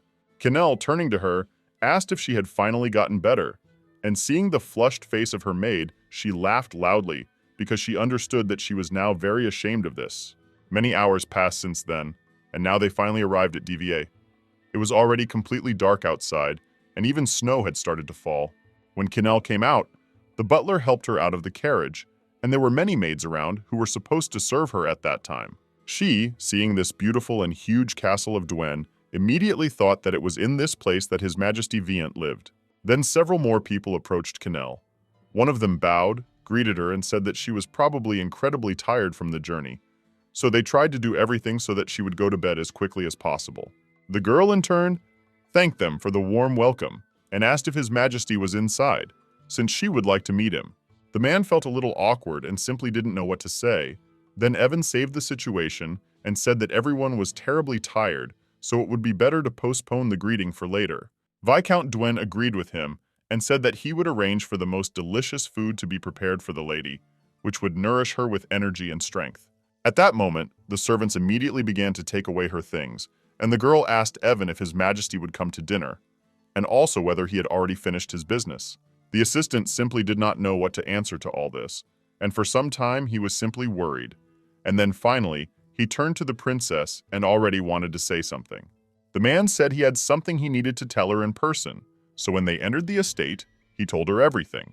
Canel, hearing this, was very alarmed and surprised. She could not believe that His Majesty had taken poison and lost consciousness. Evan said that it was probably the Empire's doing. His Majesty's order is at odds with the half-brothers, so it was most likely their fault. Well, the guy also tried to calm her down, saying that, fortunately, they quickly used the antidote, and his life was no longer in danger. However, some time was still needed for recovery and treatment, so he would not be able to attend the dinner. Canel, hearing this, immediately understood that yesterday he left precisely because of this. Evan agreed and said that they pretended that he left because of that incident so that no one would know about it. After this, he bowed and said that after they brought him, they all tried to join him as quickly as possible, and also asked the princess's forgiveness for not telling her about all this earlier. Canel didn't pay attention to all this. The most important thing was that now she knew all this, and she asked how he felt now. Evan replied that he still needed some rest and time, so he said that it would be better for them to sleep separately for a while until he gained his strength back. And he also asked the girl to keep everything he said a secret, because it was impossible to allow anyone else to find out about it. As soon as Canel returned to the bedroom after dinner, the maid helped her put her hair in order for bed, and she could not get the thought of the man's condition out of her head. It was so surprising to her to realize the fact that such a strong person as Ruse could be harmed by a simple poison. Dea suddenly turned to her and asked if she had seen the prince by chance, since he hadn't even come to dinner, and she was a little worried about that. Canel understood that she had to keep everything a secret, even from the maid, So she said with a smile on her face that he was very busy and therefore most likely had dinner in his office, so as not to be distracted. The maids couldn't understand how they could eat separately from each other on their wedding night, much less sleep in different beds. The princess tried to calm her down and said that it was only temporary, that he was busy for now, and that he shouldn't be disturbed, so she asked her not to worry too much. Dea, sighing heavily, said that she knew this very well, but just in case she decided to sleep outside, because suddenly His Majesty would show up in her bedroom and turn out to be very romantic. Canel immediately laughed and said that if the girl made such a face, the prince would immediately return, having gone into another room. Of course, the girl couldn't tell her about the poison. However, she felt that as long as Dea was with her, everything would be fine. She trusted to this to a person more total on light. When it was time to sleep, the girl tossed and turned for a while. Various thoughts kept coming back to her, and Canel hoped that this time her idea would have a wonderful life in the north, unlike the last one. Well, in the middle of the night, the girl suddenly felt a strong cold coming from the open window, and she thought that it was already morning, and the maids had opened it for her. When she turned to the side to check and turned to Dea, someone suddenly grabbed her. The girl tried to scream, but she couldn't because her hands and mouth were tied, and before she could even come to her senses, she was already lying on the shoulder of some man who was running and carrying her out of the estate. When she tried to scream, the man told her in a very rude voice to shut up, otherwise he would cut her throat, and then she would definitely not be able to say anything. Canel couldn't believe that this was really happening. She kept quiet, of course, but she didn't understand how he could slip past the guards so quickly and just run away. She looked at the estate moving away from her and thought that this man knew the area very well. But she did not understand one thing. Why did he suddenly decide to steal her in the middle of the night? And where is he dragging her anyway? Canel saw large long trees and understood that they were in the forest, and she was also well aware of the fact that no one would be able to find her in this area. The girl understood that she had to give at least some sign, and so she untied the ribbon from her hair in the hope that someone would be able to find her and save her with the help of this small but quite significant sign in the snow. At that very moment, Ruse, in his room, finally opened his eyes and came to consciousness. His assistant, who had been sitting next to him all this time, saw that he was sitting up on the bed and immediately became happy and said that he was very glad that he had woken up. For some time, the guy didn't understand what was happening, so he immediately asked where he was, and his assistant, holding out a glass of water, replied that he was in Dven. Ruse immediately asked how long he had been out for, and Evan explained that it had been 2 days. The rest had arrived the previous evening as planned. The man immediately asked what about the girl who was now a princess, and the assistant, showing him a thumbs up, replied that he shouldn't worry because she was fine, and he explained the whole situation to her, so there was no problem at all. But the man, putting the glass of water aside, said that he was not going to worry, because it was only compensation for the war, so it was of no importance to him at all. Evan, hearing this, was very surprised. He did not understand how the guy could say such a thing. However, suddenly a loud cry was heard from the corridor, calling for help. Then a maid ran into the room and addressed His Highness, saying that it was very important and urgent. Evan, seeing the maid, immediately asked if it was true that she was from the princess, and also asked in an anxious voice what had happened. Dea was in tears. She said in a trembling voice that Princess Canel was missing, and at that moment her legs could no longer support the girl, and so she fell. As soon as the guys heard this, they were very surprised, especially Ruse, because he could not understand how this could happen at all. Some time passed from this point on, and when some measures were taken, Evan said that the maids had already been ordered to keep their mouths shut and asked if they needed to form a search party. The man said that they had 30 knights to accompany them, and if they took at least 10 of them, then perhaps they could cope quite quickly. However, Ruse, getting up from his seat, said that there was no need for this, because he was going to go alone. The assistant, hearing this, immediately became indignant and said that the guy had only just woken up after being poisoned, and he was not going to let him go just like that. The prince replied that if the knights went, rumors would start, but it would be easier for him to deal with it all alone, and then no unnecessary questions would arise. But Evan persisted and said that people would quickly notice that 2 people were missing, so rumors would start spreading anyway. But the guy replied that there might be other rumors about this, and so he asked that if anything happened, he should just say that he and the princess went on a honeymoon, and then it would at least sound a little bit real. Evan was shocked and also wondered how a man could even think about romance in such a difficult time, and wondered if he really thought people could even believe this. Ruse, throwing on special clothes to keep warm outside, said with a smile on his face that he and the princess had already committed an impudence in Sal. So of course they could believe it, and he didn't see any problem with all this. He also asked that his assistant head west to Thuban and that they should meet in 3 days at Hogwick. Evan was still angry and wondered if he really meant to say that he could find the princess and bring her to Hogwick in 3 days. He didn't even know if it was physically possible to do that. But the guy replied that he would make it possible, and he didn't care what he had to do to make it happen because one of them was guilty. Interphil was to blame for all this, or the damn third prince, whom he also didn't like very much. Ruse explained that if he failed the mission, he would cause discord between the two nations, and then this brat, along with his mother, would definitely finish him off. He also explained that the more time they wasted now, the higher the chance that the princess would not be saved at all. That's why he believed that he needed to find her before she died. So what more not could to hesitate? Before leaving, Ruse told him to contact an organization nearby and find out who is behind all this, because it is very important. Evan was still surprised by his boss's determination, but he said that everything would be done, and then the prince simply walked away into the unknown. In fact, from the moment the banner was stolen, he had been haunted by a rather strange feeling. They had tried to involve him in a conflict with Sal, but they had failed to do so. This time, Ruse might be blamed for the princess's disappearance, and this would definitely have a negative impact on him. So the man was very disappointed that the same thing always happened. In fact, after the death of the mother, the new empress brought with her her son, who was older than the boy, and this became irrefutable proof that the emperor had had an affair on the side even before the death of Ruse's mother. The half-brother took the place of the crown prince.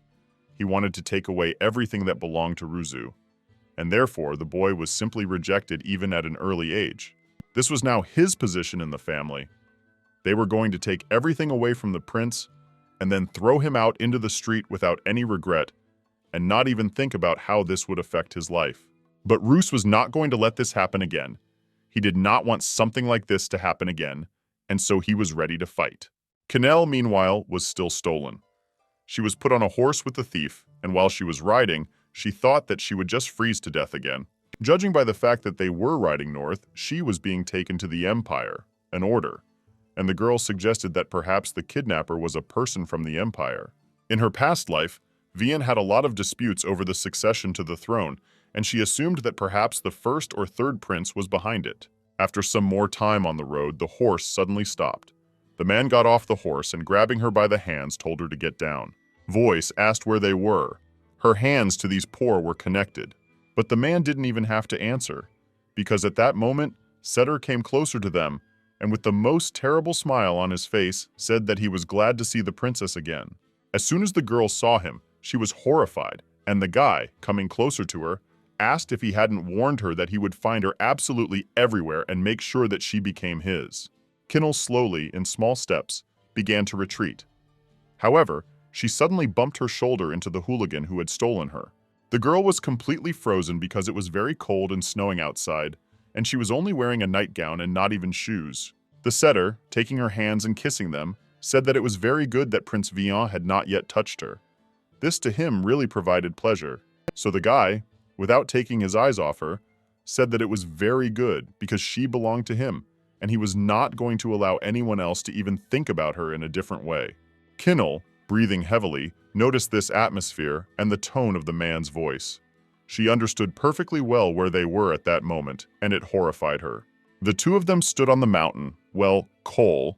This was exactly the place where the girl was killed in her past life by this very same man. Canel couldn't believe that this was really true.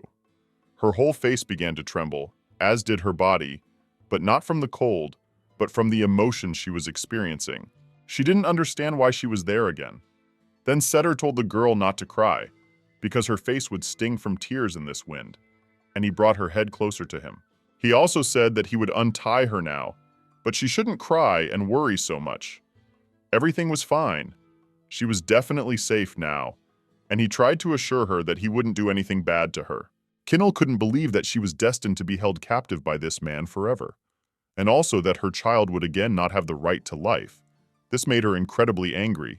The girl plucked up her courage, pushed him away from her as soon as he untied her hands, and immediately began to run away with loud screams. Canel had no intention of ending up in the same situation as in her past life, so she knew she had to run away with all her might. The setter, who was very surprised by her courage, immediately turned to his assistant and told him to catch her. However, he did not dare to even hit her. There should not be a single bruise left.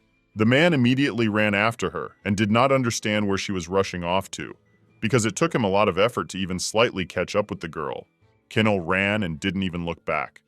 She understood that this time she should not let fate repeat itself, so she did her best to block the pain in her head and just do her job.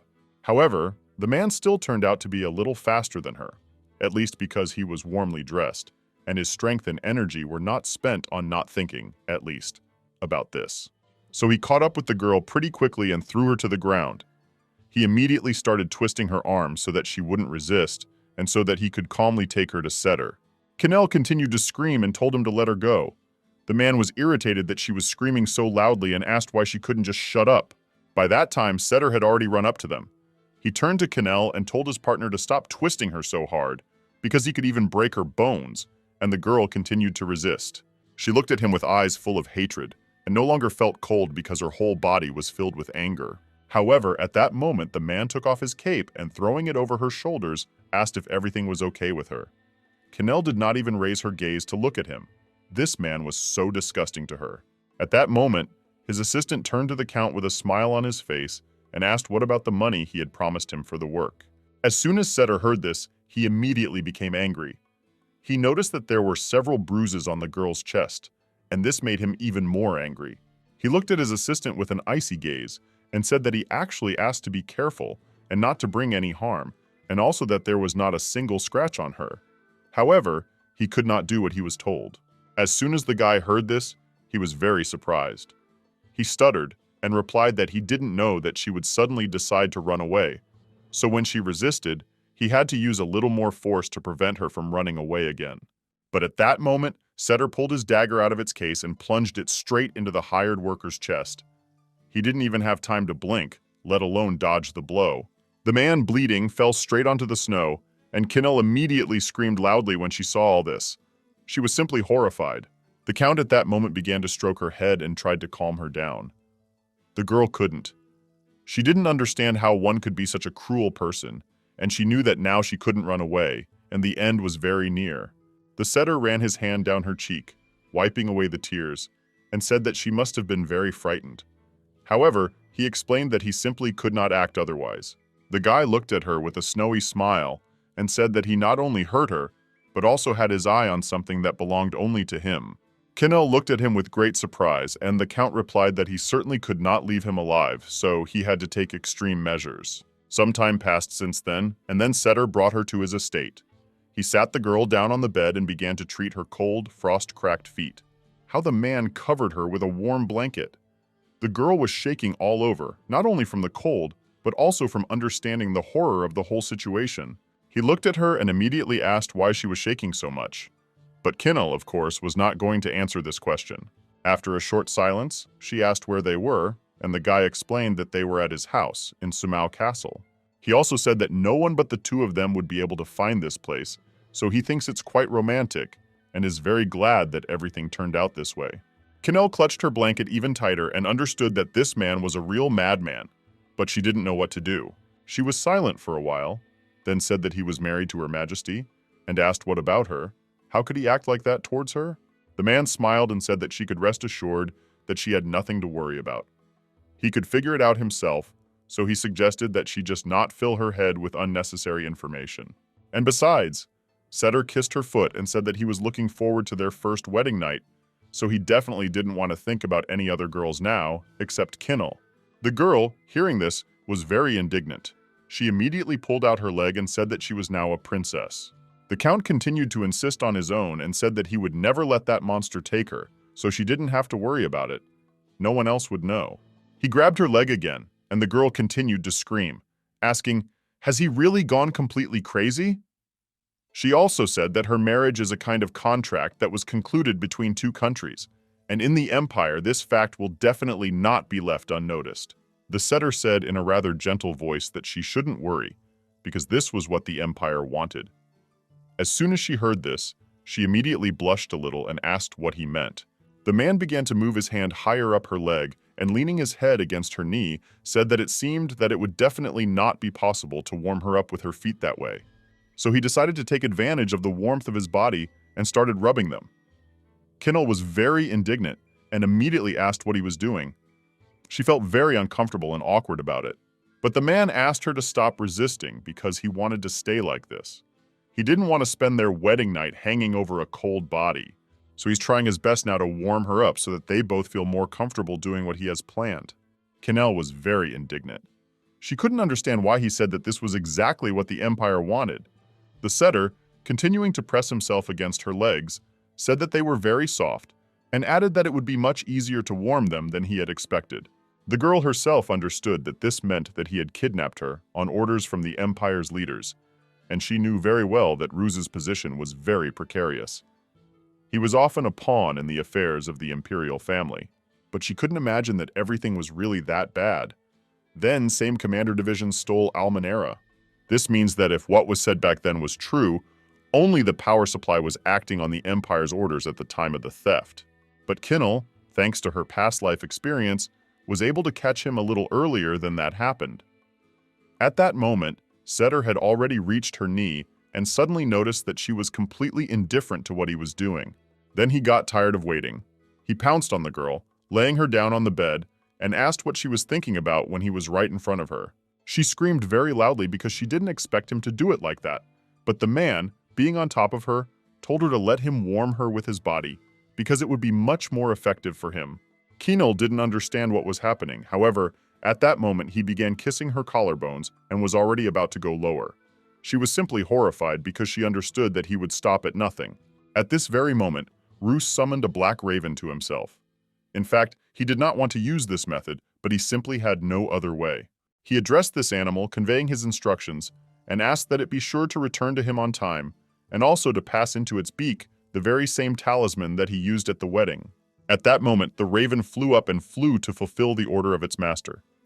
In fact, the magic stones had the ability to absorb dark energy, and the further the stone is from the man, the stronger he will become, and thus he will be able to use his abilities, and this can be very useful to him. Ruse activated his abilities, and various shadows began to appear around him, and his eyes became incredibly red. In fact, even from a young age, he was controlled by the instincts of a beast, and his senses became more acute as he gained even greater abilities. An ordinary person will never be able to smell a subtle trail of scent, but animals can do this perfectly, so he was able to find the ribbon that Canel left along the way. The man immediately became very happy and already set off to rescue the girl, because now he knew perfectly well where she was heading. The setter was simply burning with desire at this point. He said that he could no longer hold back when he touched her body, and so he began to take off his clothes little by little to do what he had wanted for so long. Canel tried to resist, but it was useless. She couldn't even do anything, but she wasn't going to let him even touch her, so she immediately pushed him away from her. And then, in a feigned, gentle voice, she turned to the man and said that she didn't like it at all when everything happened this way. It was as if he was forcing her to do it. She moved closer to him and said that they felt distant because of her father. However, she knows how strong her love is for him, so she doesn't want things to get ruined now just because of desire. Canel leaned against his manly and pumped-up chest and said that she wanted gentle, warm embraces, like those of lovers, and then she would definitely be able to warm herself in them. The man, as soon as he heard this, was very surprised. But then, smiling, he nevertheless agreed with her and said that she was indeed right. He had been a little hasty. He finally pulled away from the girl and said that he was too overexcited, and agreeing with her, he said that he really didn't want to spend their first night like this either. It was too big an event to just trust his instincts. Canel, pulling the blanket back over herself, said that she looked simply awful after such a situation, and would like to wash herself and change into new clothes. The setter said that, of course, he was not against it, and also added that he would immediately prepare everything so that she would be comfortable and convenient, because this was the most important thing for him.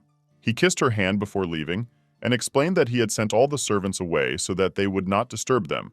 So he asked her to wait a little while he drew water for the bath. Canel began to object to me and simply sat in place. When he finally left and slammed the door behind him, she was able to breathe a sigh of relief. She just sat there for a while, then immediately got up from her seat and ran to the balcony. When she opened it, she looked down to see how high she was.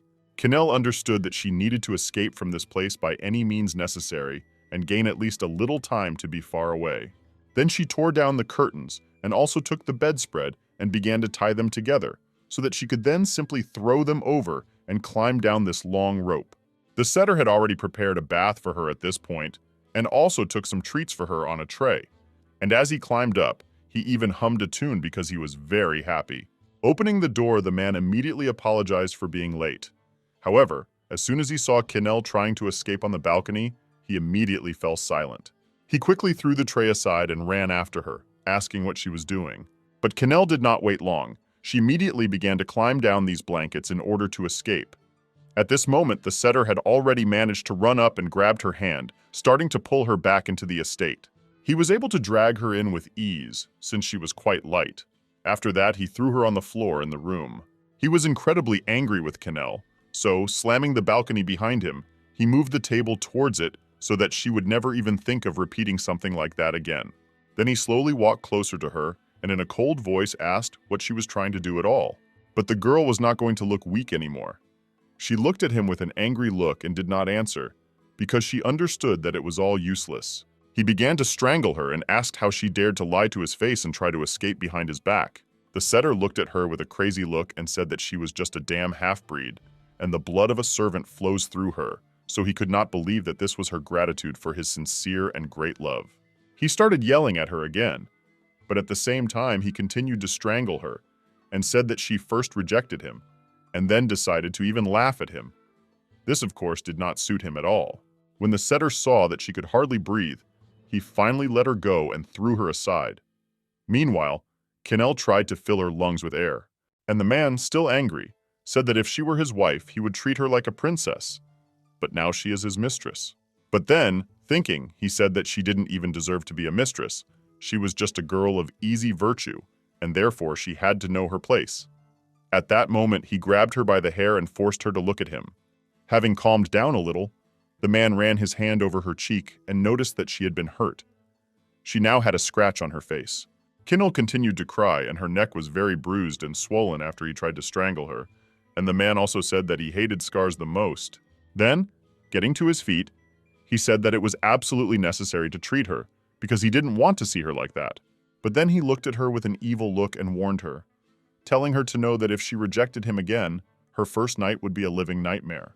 The setter told the girl that he would no longer be so merciful to her, so she had better think carefully about what she wanted and what she did not want. Ruse, with the help of his magical abilities and communication with animals, was able to reach the setter's dead assistant. He leaned over the body and noticed that the corpse had already cooled down. Enough time had passed since its death, so he understood that he had better hurry. Then he looked up and realized that her scent was strongest in the house that was under the mountain, and he actually noticed the aura that was around that estate. He immediately realized that she was right there. Then the raven approached the man and was about to give him the talisman, but did not have time because Ruse suddenly felt very ill. He was overcome by the most terrible feelings, so he could not even stay on his feet. He fell to the ground and caught his breath for some time.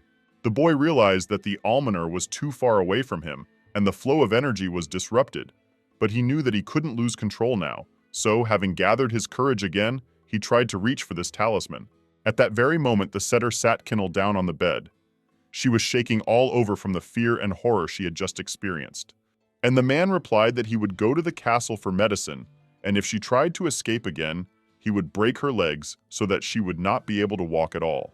The girl understood that if the setter continued to torment her, she was not sure whether she would be able to accept her after this.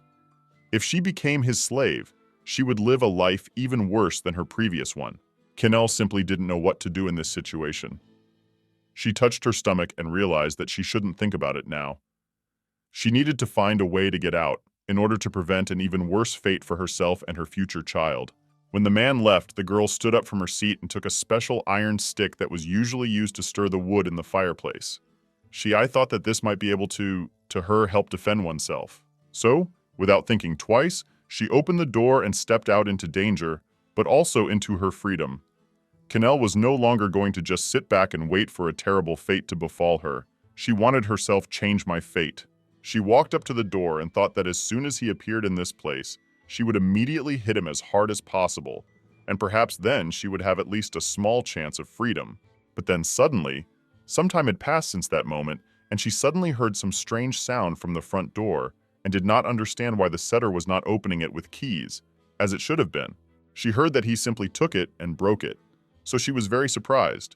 And when she looked out from around the corner, she saw a familiar silhouette of a man. When Canel raised her head up, she saw His Highness the Prince in front of her and was incredibly surprised. Ruse, coming closer to the girl, immediately said that he was very glad to see her, but then drew attention to the weapon that she was holding in her hands. The man laughed and asked, "Did she really mean to hit me with that?" He added that it was quite sweet of her. But Canel, immediately throwing this weapon aside, ran up to him and began to hug him very tightly. She, not I, was able to contain their own emotions, therefore even burst into tears.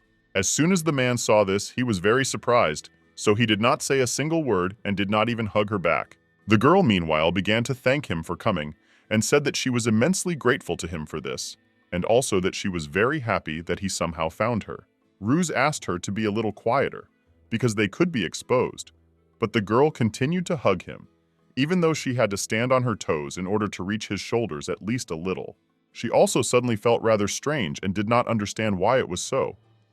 The man, turning to her, said that she was already going a little too far, and he himself felt very awkward about it.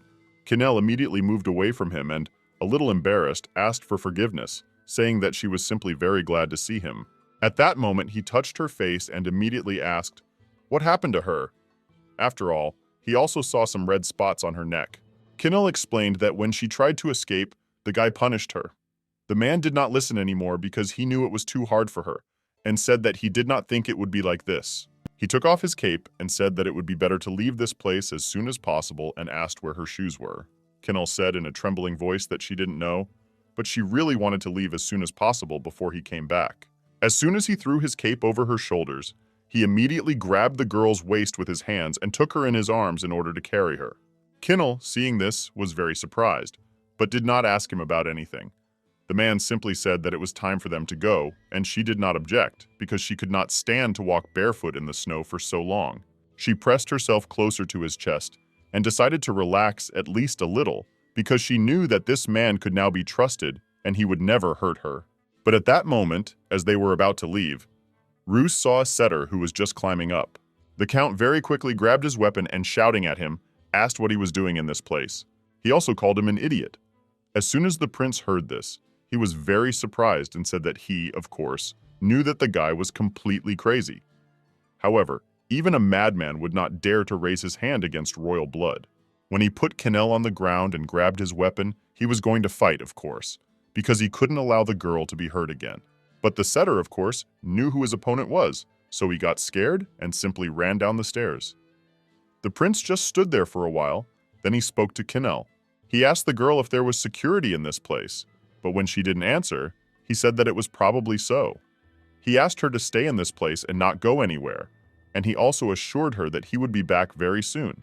When he started to go down the stairs, he saw a setter at the bottom, who, smiling happily, said that knights should arrive at this place very soon. He asked Ruse to return the girl to him, and then he would spare his life. But the man, of course, was not going to fall for his cheap provocations, but only asked how the guy dared to kidnap her in the middle of the night, and not expect that someone would come for her. The setter took a defensive stance and replied that first he would like the boy to return Canel to him, and after that they could talk. Ruse looked completely calm and simply asked what if he didn't want it. The guy decided to attack first while the Count was a little distracted, and then their swords touched, and they began their confrontation against each other. The battle did not last long because, of course, the prince was quite a good fighter, and after a couple of minutes, he managed to wound the Count in the stomach. He, very surprised, fell to the ground and then felt incredibly strong pain. He came closer to the guy at that moment and, pointing his sword at him so that he could kill him with a slight movement, said that if his life was dear to him, then he must say who gave him this order. The setter immediately said that he didn't have to worry because he would tell him everything because he certainly didn't want to die. But Ruse was irritated by his self-confident behavior, so he hit him in the face so hard that even the guy's tooth fell out. The setter immediately touched the place where his tooth had been and cried out loudly, saying that he could not believe that he had actually done that. However, the prince was not going to stop there. He stepped on the boy's head and asked who gave him this stupid order. The setter lay on the floor, cowering under the weight of his leg, and was silent for a moment, not knowing what to do. He himself understood that the knights would soon be at the estate, so he just needed to hold out for a while until they arrived and stretch out this moment. Ruse continued to smile and said that he probably hoped that he could wait for the knights if he didn't say anything. Then the boy asked if the setter was thinking about the 11 people who were dressed in dark robes and heading towards the estate. As soon as he saw the surprised expression on the setter's face, he immediately explained that he had killed each of them on the way to this place, so he could not wait for help, but already hoped that he would spare him. In fact, they came into his hands completely by accident. They were just unlucky, but for him, it played out in a very advantageous way. Now he can rest assured that there will be no reinforcements. Therefore, the Russian, pointing his sword at his opponent again, asked him to now answer who gave him this order, and he could not waste time any longer. Setter knew that this was the end, so he replied that it was all Prince Kylo. He was just following his instructions and nothing more.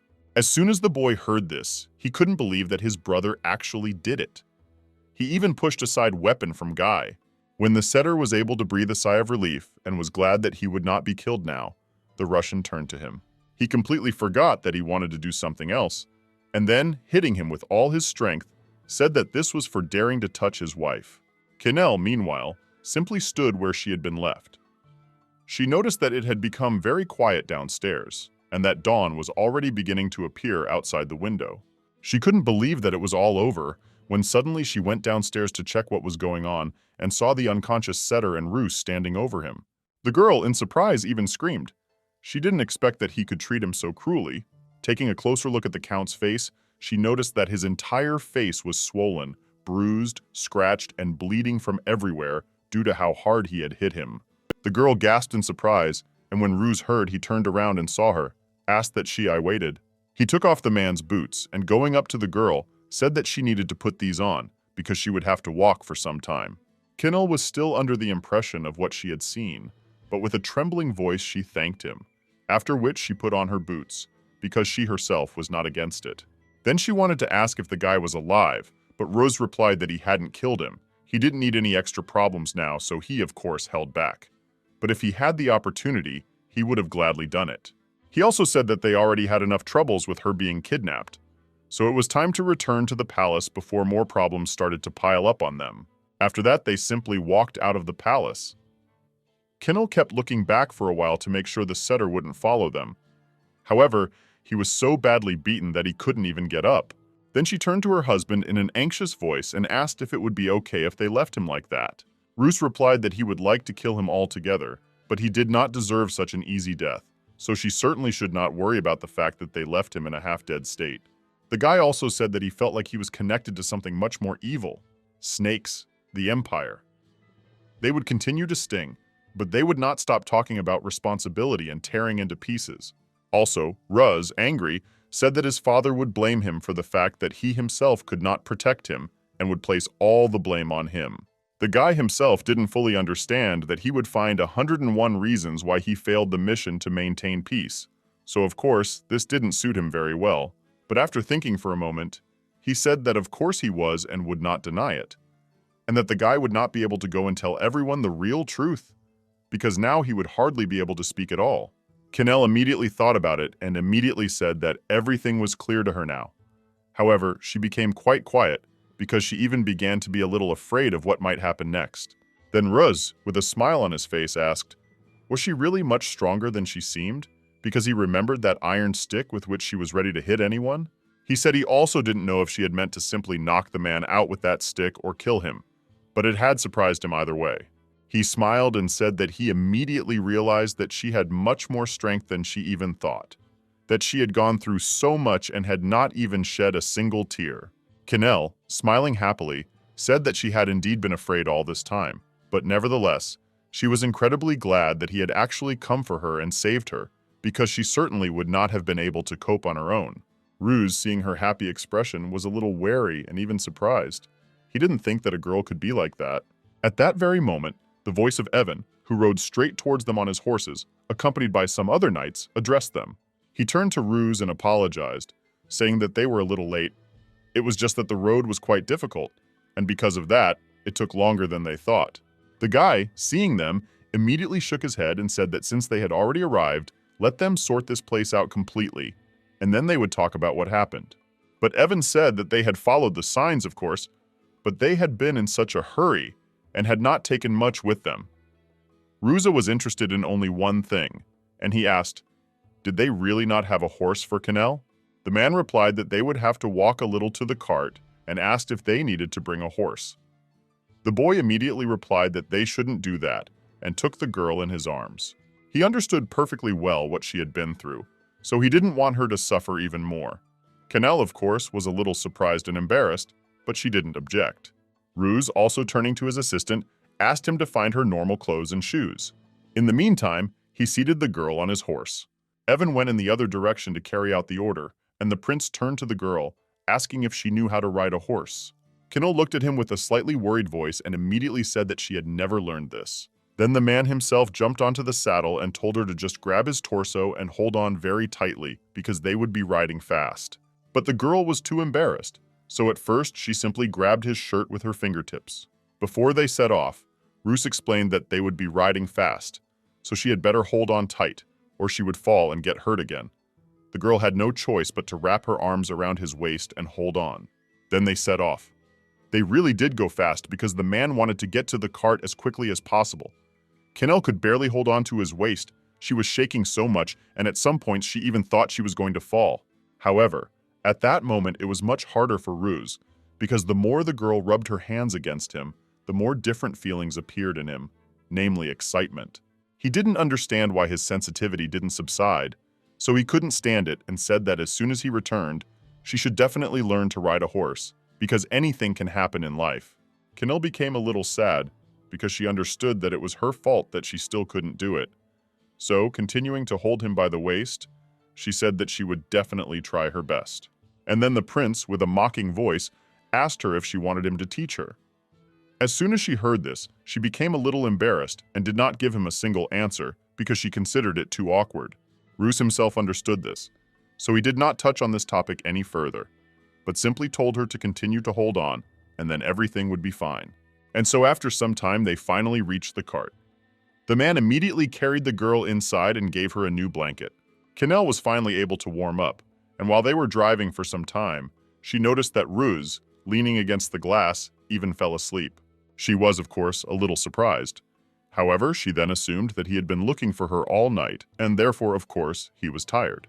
The girl wanted to make him feel a little better, and taking off her blanket was about to cover him with it.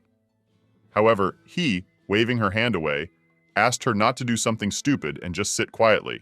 This made her feel very awkward, and in a trembling voice she asked him for forgiveness, and then she noticed that he had closed his eyes again and was even breathing heavily. Canel understood that his breathing was difficult, so she decided to ask if everything was okay with him, because he didn't look very healthy. In fact, Ruse, due to his condition, could not just sit calmly next to her, and therefore he felt too overexcited. For a moment, he even thought about whether it would be better for him to get out. However, he realized that if he moved, everything would get even worse. So he decided to just sit still and pretend as if nothing was happening. Canel began to reach out to him with her hand and asked His Majesty, "Does he really have a temperature?" As soon as the guy saw this, he realized that he couldn't stand it. So he quickly grabbed her hand and, shouting loudly, said that he told her not to move. Canel, as soon as she felt his hand on her wrist, immediately realized that his heat was simply burning her body, and she didn't know what was happening to him. She even suggested that maybe he was in pain and didn't know how to help him. Then she turned her attention to his lower body and saw how his body was reacting to her. As soon as the girl saw all this, she immediately became very embarrassed. She asked with a trembling voice why this was happening now, in such a situation. Canel didn't understand how this was possible because she had done absolutely nothing. She felt too embarrassed, so her whole face was red and burning. She decided not to do anything else and sat down away from the man, turning away from him. He himself was too embarrassed by what had happened, so he did not say a single word, but simply turned away. Canel understood how awkward it all was, and decided that she needed to somehow lighten the atmosphere, because it was already too tense. Therefore, turning to him, she immediately asked how he was able to find her. The man didn't even turn around. He was still feeling too emotional, so he simply replied that he did it with her ribbon, which she left in the middle of the road. He said that she was hanging on a branch.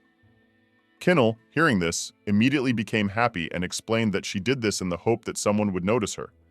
And in the end, it was he who was able to find her. Of course, this made her feel even more comfortable, and she looked at him smiling, hoping to see at least some emotion on his face.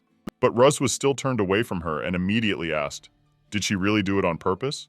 And also said that she turns out to be much smarter than she seems. But the girl was still very surprised and asked how he was able to get to the estate using only one ribbon, since she had left it very far away. Ruse, of course, couldn't answer her to this, so he simply remained silent and continued to look out the window. There was an awkward silence between them for a while. Then Canel, sighing heavily, turned to His Majesty and asked if they could stop the carriage and walk a little. She also said that he had gone headlong to look for her and that a whole day had already passed, and he was probably completely exhausted while looking for her. Canel really thought it would be best for them to just stop and rest for a bit, and she asked if he would mind that. The man, who still couldn't come to his senses properly, still agreed to it, because he thought that rest really wouldn't be superfluous. And so they reached a small hotel, where they decided to stay, because Ruse was really feeling very bad. The hotel workers helped him to the room and put him on the bed. One of the guys asked if the gentleman wanted him to call his servant, but Ruse refused and told them to just tell him that they would have to wait a little longer.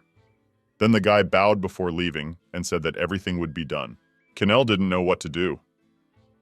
She suggested that perhaps it would be best to wipe his body with a cold towel to cool him down a little, because he was simply burning. However, at that moment the man turned to the other side and told the girl to leave too. But Canel insisted. She said that she thought he had a fever and she could bring a wet towel to bring it down a little. The man, of course, got angry and said that he told her to leave, so she should follow his instructions. In fact, the man began to smell her scent more and more, as if he was going crazy. Therefore, the best thing for the girl was to leave. Then, they would both be safe. Canel said that it was difficult for him to even move. Now she really wanted him to let her at least help him take off his clothes, which could at least cool his body a little. As soon as she came up to him and touched him, the man felt her scent with his whole being. He just could more hold back. Ruse grabbed her hand, and with one movement threw her onto the bed, and after that he found himself right on top of her. Canel looked at him in surprise, and the man said that if she tried to undress him now, she would definitely not be able to leave this room so easily. You could even see steam coming out from around him, he was so hot. All his face turned red because of overexcitement. Ruse asked her to stop teasing the hungry beast inside him. The girl just lay there quietly and looked at him, not reacting in any way. In fact, she was a little surprised. After all, before she always thought that he didn't care about her body, so she didn't understand at all what could have changed so abruptly. Canel even suggested that perhaps all this happened because of the poison. The man was squeezing her hand so tightly that she couldn't even break free. Sweat was running down his face and he could barely contain his desire. Finally, he overcame himself and, moving away from the girl, asked her to leave. He explained that if she didn't do it immediately, it would only get worse, and in that case, he would no longer be able to control himself and stop. After this, the guy got out of bed to give her time to leave calmly and not attack her again. But at that moment, Canel suddenly reached out to him with her hand and, touching his shoulder, hugged him from behind. The girl said in an incredibly gentle and polite voice that everything was perfectly fine. She agreed if everything turned out that way. She knew perfectly well that he had saved her from the clutches of the aristocrat who had fled again, but it was only to maintain a peaceful alliance between the countries. His Majesty, of course, has no feelings for her, according to Canel. She doesn't know why, but he is so excited now. So she decided to take advantage of this moment and even find her own benefit in it. But as soon as the man felt her hands on his body, he realized that he could no longer control himself. And Canel also said that she was his wife and should help him in such things. She also said that she had promised him that she would fulfill all her duties so that he could do absolutely anything he wanted with her. At that moment, she touched his cheek and turned his face so that they were looking into each other's eyes. Then Canel reached for his lips and decided to make the first move. She immediately began to kiss him quite tenderly, but at the same time passionately. The man at that moment began to resist himself because he understood that he could not let his instincts take over right now, and all because otherwise innocent blood will be shed. and he will again become that beast that everyone around him fears so much. Ruse understood perfectly well that he had to push away the girl who had already climbed into him and heated him up, but he just couldn't help himself. As soon as the girl sat and looked at him for a while, she started kissing him again. A rather large spark flashed between them, and at that moment Ruse felt how his restless soul was able to find that long-awaited peace again and did not understand what it was at all. He had absolutely no idea how this was possible. He felt warm and pleasant. The scent of her body gave him incredible pleasure. Ruse was happy that he could finally feel all these long-forgotten feelings again, and simply did not know that something like this could ever happen again. He already was at all desperate, but he didn't understand why he felt so good now. After all, he had no longer hoped that something like this could ever happen. At that moment, she wrapped her arms around his waist and pulled him a little closer to her, so that the two of them would be more comfortable. Canel felt that he had even calmed down a little, and she was surprised by this. Then she moved away from him a little and asked about going to the bathroom first. She added that they still hadn't eaten anything, so they could ask her to cook something for them while they washed. The man looked at her all this time, without taking his eyes off her, and thought that before he always tried to avoid communicating with girls, because he thought that it would make him even more like an animal. But now, when he was next to Canel, and when she looked at him like that, then, as strange as it was, he did not have a similar feeling, and this made him very comfortable. So in order to make the girl feel as comfortable as possible and to make her feel at ease, he agreed to it. After some time, one of the maids who worked in that hotel finally prepared the bath and told the girl about it. But Canel, when she saw the huge cauldron of water completely open, immediately asked if they by any chance had any kind of screen. The maid, hearing this, was a little surprised and immediately said that she was not sure about this. But then suddenly Ruse came up to her and said that the maid could leave, and also thanked her for her work. Canel immediately looked at him in surprise, and the man explained that usually mercenaries or some kind of killers stayed in this place for the night. He began to take off his shirt and even unbuttoned his pants, explaining that none of them, of course, needed a screen. Therefore, in this place, heard no at all. He also added that he decided not to complicate the situation, so he did not say who they really were. Canel, as soon as she saw his naked torso, immediately turned away and blushed with shame. She said that in that case, he had better get into the bath before the water got cold. The girl herself simply stood there and thought about whether she should just leave so as not to embarrass him, and herself as well. But then suddenly she heard Ruse's voice behind her, asking if she would help him wash himself. The girl, hearing this, was very surprised. She did not expect to hear this, and even her voice became very squeaky. She asked again what he means. At that moment, the prince began to take off his pants and said that she had said that she would do everything herself, and also added that she herself needed to sit in the bathroom. When he got inside, he asked why they didn't save time and wash together so that everyone would be in hot water and it would really take less time. Canel was very surprised. She immediately asked if he really wanted them to wash together. But the man, when he went down to the bathroom, asked what was wrong with that, since that was also part of her marital duties. For some time, the girl continued to stand with her back to him and understood that there really was nothing wrong with this, because she wanted to have a child as soon as possible. So it was better to do it right now, while he was attracted to her body. So she said that if he wanted it so much, then of course she would help him wash himself. She slowly began to take off her nightgown, and all this time Ruse sat and simply watched all this. The guy thought that this was all very strange, because every centimeter of her body had already been studied, but now everything felt completely different, and he had to make a huge effort to control himself. When Canel had already begun to unbutton her nightgown from the back and was about to take it off, suddenly his voice was heard, which told her to wait. She immediately looked at him in surprise, and then suddenly the man replied that he had changed his mind and asked her to just leave. The girl was very surprised.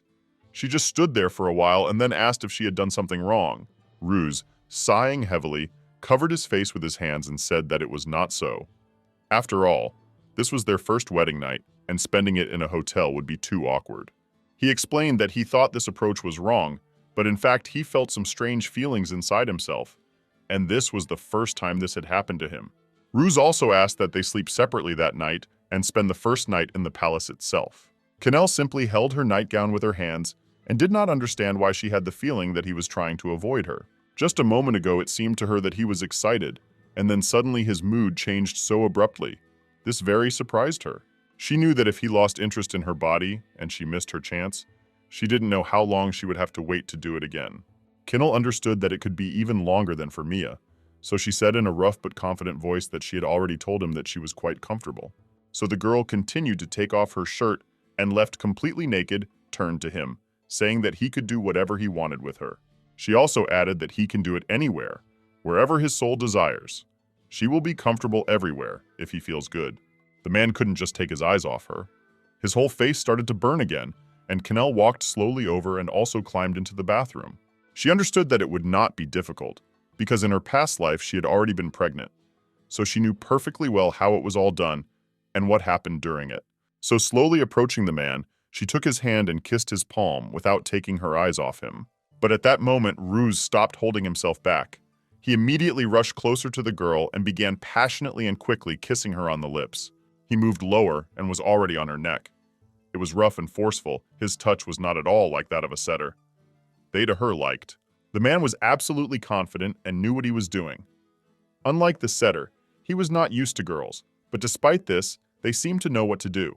It was the first time his hands had touched a woman's body, but Canel didn't understand why, in his inexperienced, awkward hands, her body seemed to melt from what he was radiating from himself. Ruse kissed her for a while longer and then suddenly stopped. He stood up and replied that he didn't want to do it here because it was too cramped and uncomfortable for him. He also explained that because of the small space, he was very afraid of hurting her and therefore suggested moving to the bed to do everything they needed. Canel didn't respond to this. She just lay there and looked at him for a while. Then the man decided to take the initiative into his own hands and picked her up and carried her out of the bathroom to take her to the bedroom. There was a lot of water pouring out of them, and Canel said that it all needed to be wiped up, but he didn't care about that. Quite fast came into the bedroom. Each time it was becoming more and more difficult for Ruse to restrain himself, so he threw the girl onto the bed and began to kiss her. Canel suddenly pushed him away and asked him to wait. The man looked at her in surprise and immediately asked why this was so. Canel herself didn't understand why she was afraid. After all, she had already been through this in her past life, and this was no different. She just needed to survive this night, and that was it. Then she could get what she wanted. As with the setter, you just have to close your eyes and be patient for a bit. She squeezed hand into a fist, trying to calm down their emotions. Russ looked at her in surprise and asked, "Has she really changed her mind and doesn't want it anymore?" But Canel answered that it wasn't so. She was just a little scared, that's all. The man didn't know what to tell her, but then he leaned closer to her again and simply asked her to speak if it hurt, and that was it. Then he would stop right away. Canel did not object, and then the man began to do his thing. For her it was rather strange, because everything was fine, and she did not even feel any pain, as she expected. The girl even felt a rather strange feeling, which was very similar to the fact that she was experiencing strong pleasure from this. When Canel closed her eyes and turned away from the man, he turned her head towards him and asked her to look at him, but the girl did not object. And so, several hours passed from that moment. The sun began to rise outside the window, and the first birds began to sing their melodies. Ruse woke up much earlier than the girl and had already managed to ask her to prepare breakfast for them. He returned back to the room and woke her up. Canel woke up quite quickly. She immediately covered her body with a blanket and looked at him in surprise. The man explained that it was already morning, so they needed to eat and head back on their way. Canel suddenly began to cough, especially remembering what happened last night, but she said that of course she would try to get ready as soon as possible. He handed her a glass of water and asked her to drink it, but then suddenly he noticed the bruises that were on her neck, as well as the scratch near her eye, and immediately asked in surprise, was it really he who did all this? But Canel immediately replied that this was not the case at all, because the bruises and cut on the cheek were all the work of Duke Phil. But then she added that he had done everything else. And at that moment, Ruse immediately began to remember everything that had happened the previous night. While they were at the peak of their passion, the girl said that she could not take it anymore. But the man said that he would not hold back, so he asked her to be patient. He also whispered to her, saying that she had said that he could do whatever he wanted, so the man decided to take advantage of this situation.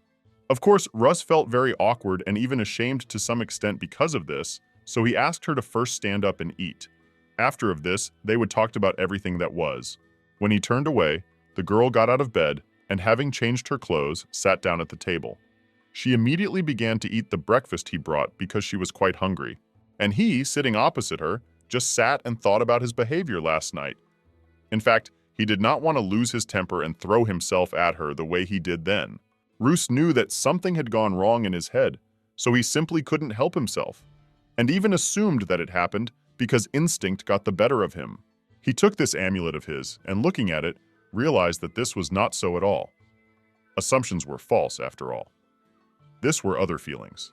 It wasn't like the feeling a beast gets when it pounces on its prey, but rather like he's floating in the clouds when he's around this girl. It was a very warm and pleasant feeling, and Ruse understood that he would like to repeat it one day and finally understand what he felt then, and also why.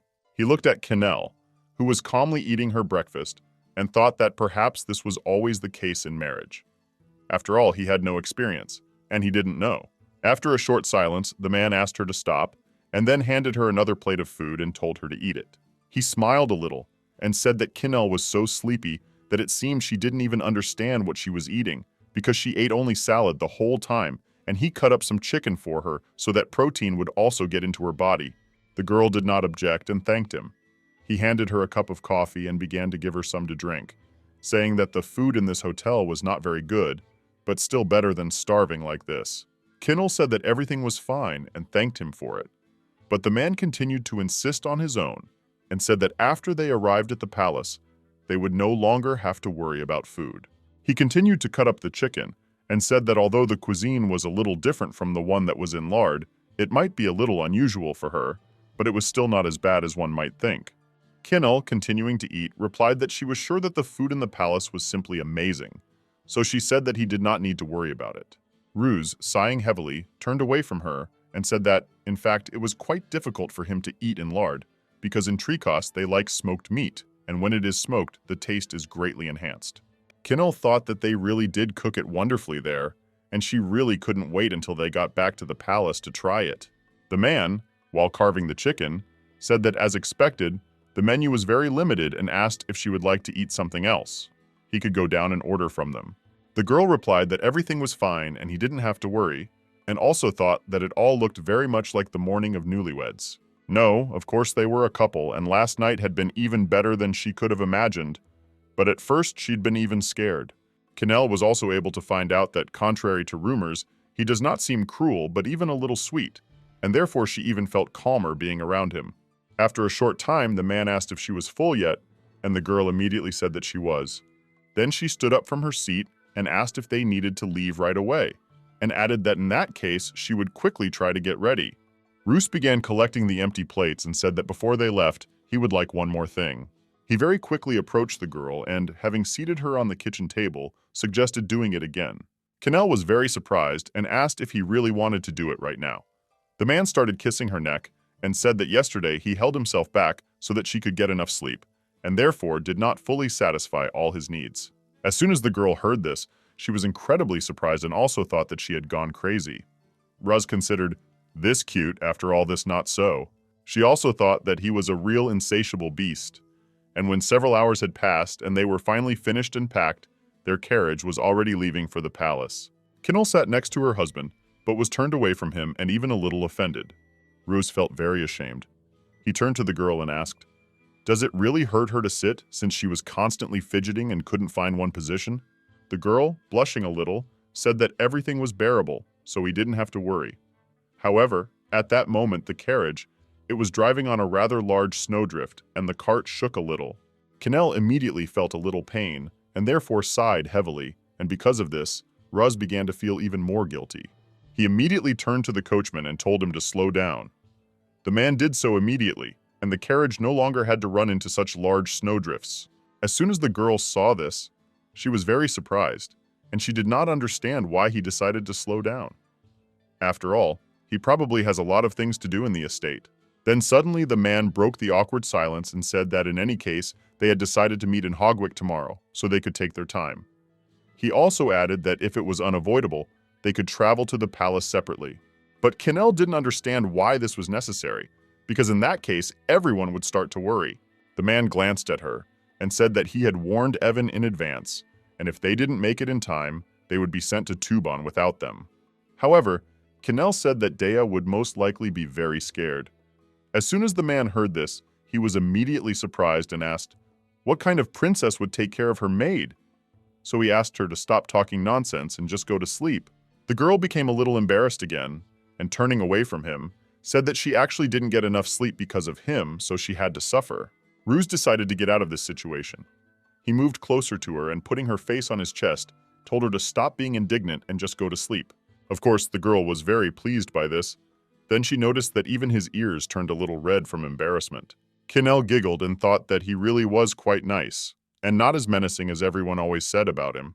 At this very time, Evan and the maid were already in Hogwick, and finally the carriage arrived at the place where they were waiting. As soon as Dea saw the princess, she immediately ran to her in tears and began to hug her very tightly. And Evan replied that they were very happy to finally meet the prince and princess again, and also added that they had been expecting them. The maid hugged the girl and said that she was very glad that she was now safe, and also said that she missed her very much. Evan approached the prince and asked if everything was okay with him. After all, he was worried when they were delayed for half a day, and he was not warned about it. But Ruse replied that everything was fine and did not say anything more. Then the assistant came closer to him and whispered in his ear that he had something to tell him. When they entered the room, Evan replied that, as he himself had said, it was the work of the third prince. It turned out that the mercenary group in the village had received money from the imperial family. He suddenly raised his voice, saying that they had kidnapped the princess, and asked, "Does a man really want to just turn a blind eye to this?" After all, on Face Prince Not was no reactions. The man sighed heavily and said that they simply had no choice. They would have to do it. They not can call Setter Philahau witness. He also said that even if they brought him to the palace, he would not be able to give proper testimony. And besides, if Ruse told everything as it was, he would be accused of conflict with the Duke of Sal. He told his assistant that if he didn't make this situation public, it would definitely not turn out in his favor. Therefore, them just will have to follow like this rules. But Evan continued to be indignant and said that they had crossed the line and asked, didn't he fight for the Empire at the cost of his own life? Ruse was absolutely calm and asked what was wrong with that. After all, they were only happy about his death. At that moment, he smiled, as if he had something in mind. Having calmed down a little, the assistant looked at the man in surprise and said that the princess must have been very scared when all this happened. Ruse remembered the girl, who immediately became very happy upon seeing him. However, Not dropped united tears, and he immediately felt pleased at how strong his wife was. So, after clearing his throat a little, he said that everything turned out much better than he thought. But the assistant still did not leave him alone and said that her face was covered in abrasions and there were many bruises on her neck, as if she had been strangled. Ruse even blushed a little from embarrassment and said that he didn't mean that. He thought that she would be scared, but she turned out to be very brave and was able to stand up for herself. The man then asked his boss if he liked it. The prince pretended not to understand and immediately asked, what exactly did he mean? Evan smiled and said that he thought they were late because they were feeling unwell, but apparently that wasn't the case, and asked, did they really have to rush through their wedding night? Ruse turned away from him and said that he had taken down the almanac in order to track her down, but that several incidents had arisen because of it. He didn't think it was necessary to talk about it anymore, so he turned around and started to leave, saying that it was better for them to leave already.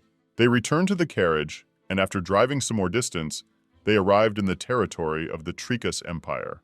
Canel, who had already managed to sleep and perk up, looked out the window and even caught one snowflake that was falling from the sky. Then suddenly the maid turned to her and told Her Highness that she would get sick at this rate, and also asked the girl to allow her to simply close the window. Canel did not object and simply smiled. Since she was now accompanied by a maid, Ruse rode next to them on his horse and simply couldn't help but think about what had happened just last night. As soon as the guy looked at these beautiful and gentle hands of the girl, he immediately remembered how they touched the back of his head and tousled his hair during passion. He couldn't understand what kind of feeling appeared inside him as soon as he thought about it, but the man felt a little uncomfortable about it, because he had never experienced anything like this before. Ruse understood that as soon as demonic energy took possession of him, only animal instincts would immediately replace common sense. And of course, girls, even family members, always tried to stay away from him, so he did not have the necessary communication with people. Of course, Ruse could not even think that he would ever be able to live an ordinary family life, and he did not even imagine such a thing. Most likely, He thought that she would still be afraid of him and try to avoid him, so he thought it was better not to have any serious feelings towards her right away. When the man thought about the previous night, his body flared up with heat, and he simply could not calm down. However, then he realized that there was no guarantee that everything would be fine, so it was better for him not to hope for anything.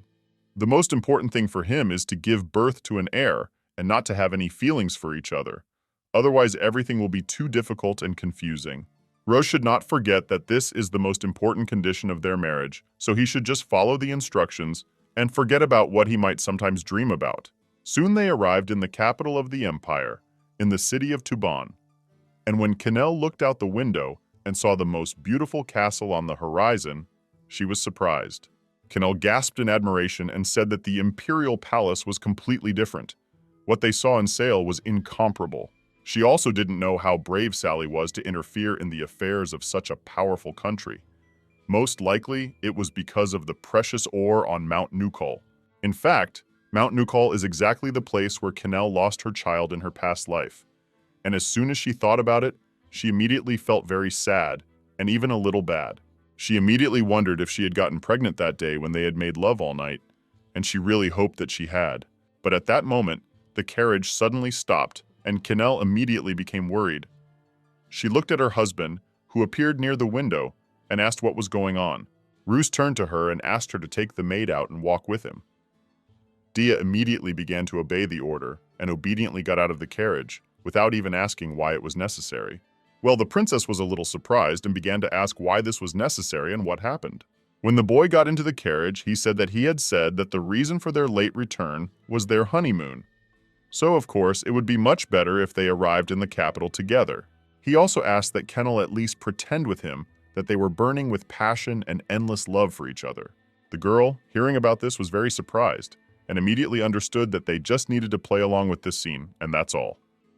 The man agreed with her and said that since he had proposed to her quite loudly in the hall, everyone thought that he had a huge feeling for the girl, which he simply could not hide within himself. So he suggested that they simply try to act as if they were the perfect couple, at least until they met the emperor. The girl, lowering her head, said that she did not mind, but Ruse felt some tension between them and asked her not to misunderstand him. She immediately looked at him and asked what he meant, and Ruse asked her to take his game for true love, because it is very important. Canel immediately said that, of course, she would follow all the rules, but she herself was a little disappointed because she thought that now he would say something fateful.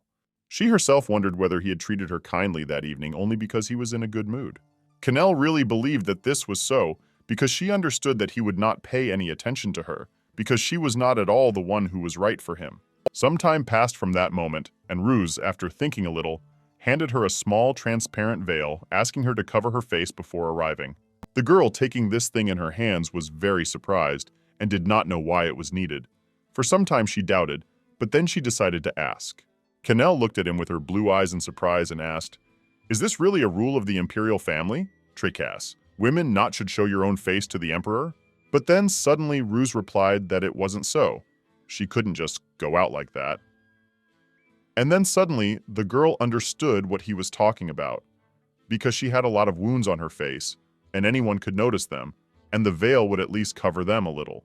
He explained that if someone saw another face, they might think something wrong, and they didn't need that at all. Canel immediately blushed with embarrassment and said that now everything was clear to her and that she would do it. She pulled the fabric over her head quite quickly and breathed a sigh of relief. After this, the man handed her a small white box and told her to take it.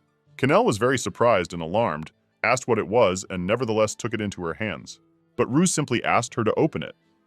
Then the girl opened the box and was incredibly surprised and amazed, but in a pleasant sense of the word. In fact, this box contained simply the most beautiful decoration made of mother-of-pearl stones with a very beautiful butterfly emblem in the middle. Seeing her happy expression, he explained that he thought he needed to hide the bruises on her neck as well. So he asked Evan to buy this in advance. It should help at least a little. Canel had never seen anything like it before and immediately thanked him, saying that it was very beautiful. Ruse, seeing how her face lit up as soon as she took this decoration in her hands and thinking that girls really love such things, then asked her to try it on and see if it covered everything. In fact, Evan said from the very beginning that girls really like this kind of thing, so he found the most beautiful one that was in the store. When the girl made the necklace, she immediately asked if everything was okay and if it looked good on her.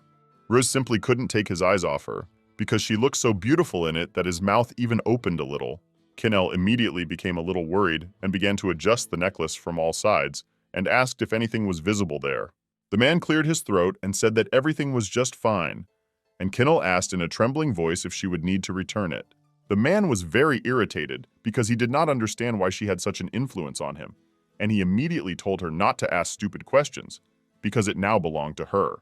Canel asked him for forgiveness. Then he, turning away from her, said that when they arrived at the palace, she would be better off keeping her mouth shut because they had enough problems without her. And when they finally arrived at the castle itself, and they had to drive across the entire city, the man and the girl went in first. They walked along the red carpet through the estate, and for some time they were awkwardly silent, because no one knew how to start a conversation correctly, so as not to cause misunderstandings. Ruse spoke first, and coming closer to the king, he bowed, saying that they had returned after concluding a peace agreement, and also pointing towards the girl, said that this was his wife. As soon as he called her name, Canel immediately bowed and addressed His Majesty, the king and queen, and said that she was very glad to greet them.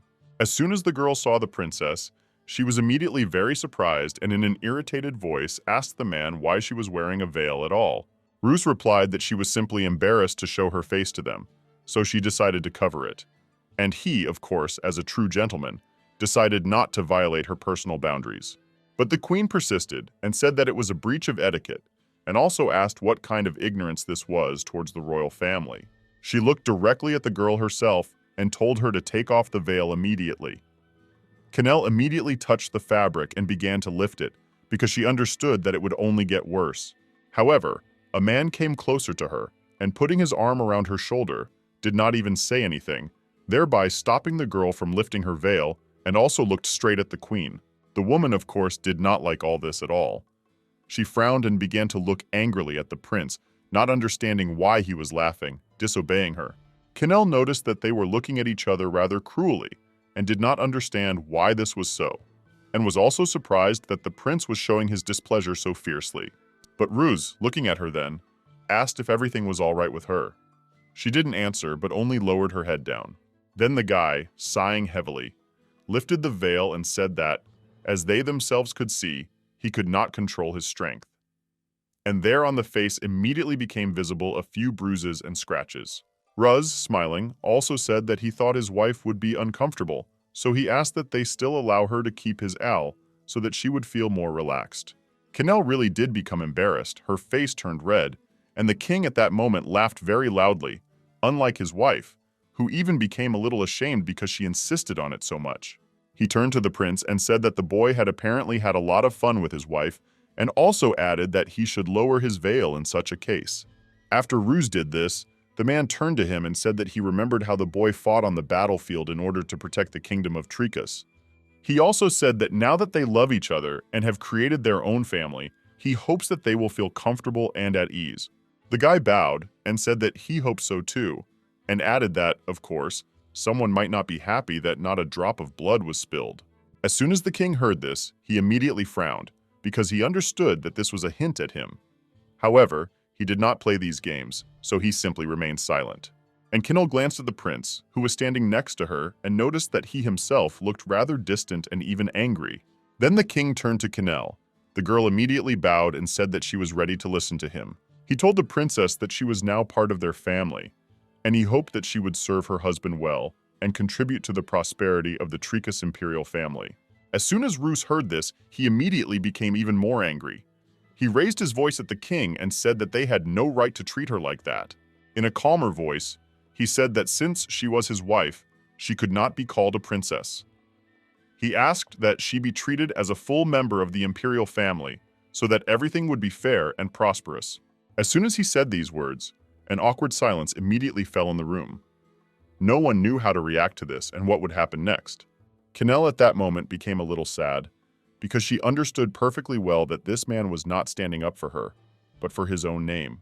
Although he was the legitimate son of the late empress, it was said that all power belonged to the sons of the reigning empress Psyche. Despite his great contribution to the war, the imperial family still treated the boy rather coldly and distantly. They did not consider him a person worthy of much attention.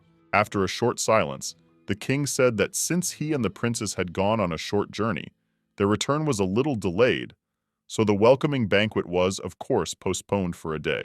He also got angry and said that his disrespectful behavior was also unacceptable, so he would ask the man to control himself and his emotions in the future. After that, the king and queen simply stood up and left without saying a word. Canel only bowed to them in farewell, and the prince simply stood and watched them go. Other people who were present in the room at that moment were very shocked and surprised by this development of events. And Ruse, in turn, was very angry that everything had happened this way. He didn't know what to do now, so he simply clenched his fist and decided to calm down a little. In fact, his mother was an empress only in words. His father always loved only Psyche, and his mother hoped that from his birth, she would gain his love. When the guy found out that he had been cursed by the family, she was simply in despair because she could not help her own son. His mother died suffering from the love she had never been able to achieve in her entire life. After her death, his mistress Psyche immediately became a queen, as if she had been born for this. From then on, Ruse made a promise to himself that he would never die looking for a love he could never get. He didn't want to repeat his mother's fate, but he knew he had to be different. But then suddenly Canel touched his sleeve. The man, because he was nervous, immediately pushed her away and shouted loudly, asking what she wanted. This was a completely obvious and normal reaction for him, because he never liked to communicate with his father, and even more so with his stepmother, who did not respect him at all. The girl then tried to calm the situation with a trembling voice, and said that he had suggested pretending that they were in love with each other. The man, hearing this, immediately remembered this, and having calmed down a little, took her hand, saying that she was indeed right, but he did not ask for forgiveness for losing his temper. He also made it clear to her that the girl shouldn't imagine anything. Those hugs were just to show her once again why they were late. The man started to turn around and said that they needed to make them believe that they were crazy about each other, and then their plan would definitely work. Canel, smiling, agreed with him and said that it was indeed a good plan, so she was not against it. She also looked at him with great tenderness, and, taking his hand, said that she would act according to the plan, perfectly playing her role, which was needed. The man even felt a little sad to see her like this. However, he had set his own priorities, and he himself must also understand that this was all just a game. So he decided to let the situation slide, and they headed to the bedroom. When the sun began to set outside, Dea, having heard that there would be a banquet, was simply furious. She started going through the entire wardrobe and asking what would be best for the lady to wear, and she really took it very seriously. Canel tried to calm her down, and said that first she should pick something to match the necklace that was given to her, because she would have to wear it at the banquet. The maid said that they left home in such a hurry that they didn't even take their normal dress clothes. At that moment, Dea pulled out one of the dresses and said that she had finally found what she was looking for. She thought that, this will just perfect. As soon as Canel saw this, she was very surprised and asked if she was really offering to wear this. But the maid insisted that she at least try it on, and when the girl put on the red tight dress, which looked just perfect on her, for some reason she began to feel uncomfortable. Canel turned to her maid in a trembling voice and asked if it was too revealing, since the neckline was quite deep and emphasized all her advantages. The maid who combed her hair and adjusted her hairstyle said that if she did not cover her necklace, it would look just fine. Canel sighed heavily, lowered her head and said that as far as she knew, everyone in the royal family dressed covered up, so perhaps she would look very wrong. The maid replied that they should also dress formally at the banquet, and she herself thought that she would need to put on a little brighter makeup because of the bruises so that they would not attract so much attention. The maid also replied that this dress is the best they have. The others are either too thin or the color is very dull, which is not suitable for such an event. The princess had no choice but to agree with her and say that in that case she would wear it. And so when the next evening arrived, the banquet began. Canel went downstairs and she also found a small woolen cape for this dress, which was still able to cover her cleavage because it was definitely not her.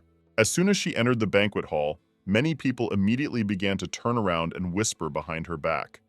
Because of this, she felt myself uncomfortable. The girl did not understand why everyone was looking at her like that, and also assumed that perhaps the maid had put too much makeup on her, and that was not entirely correct. She also noticed that many people at this banquet were dressed rather modestly, especially the girls, so she covered her cleavage even more tightly. Canel thought that if she hadn't taken the special shawl with her, she would have been in a lot of trouble because she was already attracting a lot of attention, and now she would be walking around with such an open look. The girl approached the drinks counter and kept wondering where the prince was. She was surprised that he hadn't arrived yet and was even starting to worry a little. Also at this very moment, the man who had been watching Canel for some time took his glass of wine and pretended to accidentally splash it on her. Canel even screamed a little in surprise. She jumped up on the spot and moved away from him. Then she noticed that her entire shawl was now splashed with wine and wet. The girls had to show their cleavage, and the lady who had been standing with this man some time ago laughed loudly and even started pointing her finger at her. And the guy who spilled it on her immediately said that he apologized, and also added that he was just very clumsy and he was really sorry, although this was not true. Then he replied that he was the third prince of Calovient, and bowing, added that he had heard, of course, that southern girls were quite brave, but he did not think that it was that much. Canel continued to cover her exposed chest with her hands, because she understood that this would have a bad effect on her reputation, and the prince's reputation. The man continued speaking, and said that he understood why the second prince chose her as his bride. He thought that he did not like the woman at all, but he had a very sharp eye for hot girls like her. Canel didn't answer this. This made her very angry. She understood that the prince's position would be greatly weakened if she looked embarrassed and couldn't stand up for herself. So she had to act with dignity as a future queen. So putting on a very confident expression, she said that she was afraid that she might have embarrassed them with her ignorance of the culture of the Northerners. Since she left immediately after the wedding, she had no opportunity to learn the etiquette of their kingdom.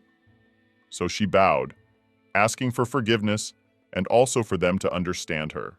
She also greeted His Highness, the third prince and princess, and said that she was very pleased to meet them. This made the man even more uncomfortable, so he decided not to continue this conflict any longer, and turning around, told the girl to enjoy the banquet. When he left, he immediately thought that he needed to keep an eye on this girl and understand what she was all about. After he had moved away to a safe distance, Canel thought she could breathe a sigh of relief. However, no, because the other people immediately began to whisper among themselves about her image, especially. People were surprised and even thought that all southern women dress like that, because the weather there is very hot and therefore they do not need to cover anything. Also, one of the ladies noticed her makeup and suggested that it was a southern style. However, she did not criticize it and said that it looked very beautiful and harmonious. Canel understood perfectly well that absolutely everyone was looking at her. However, this feeling irritated her. If she threw on a dirty shawl, it would be even more ridiculous.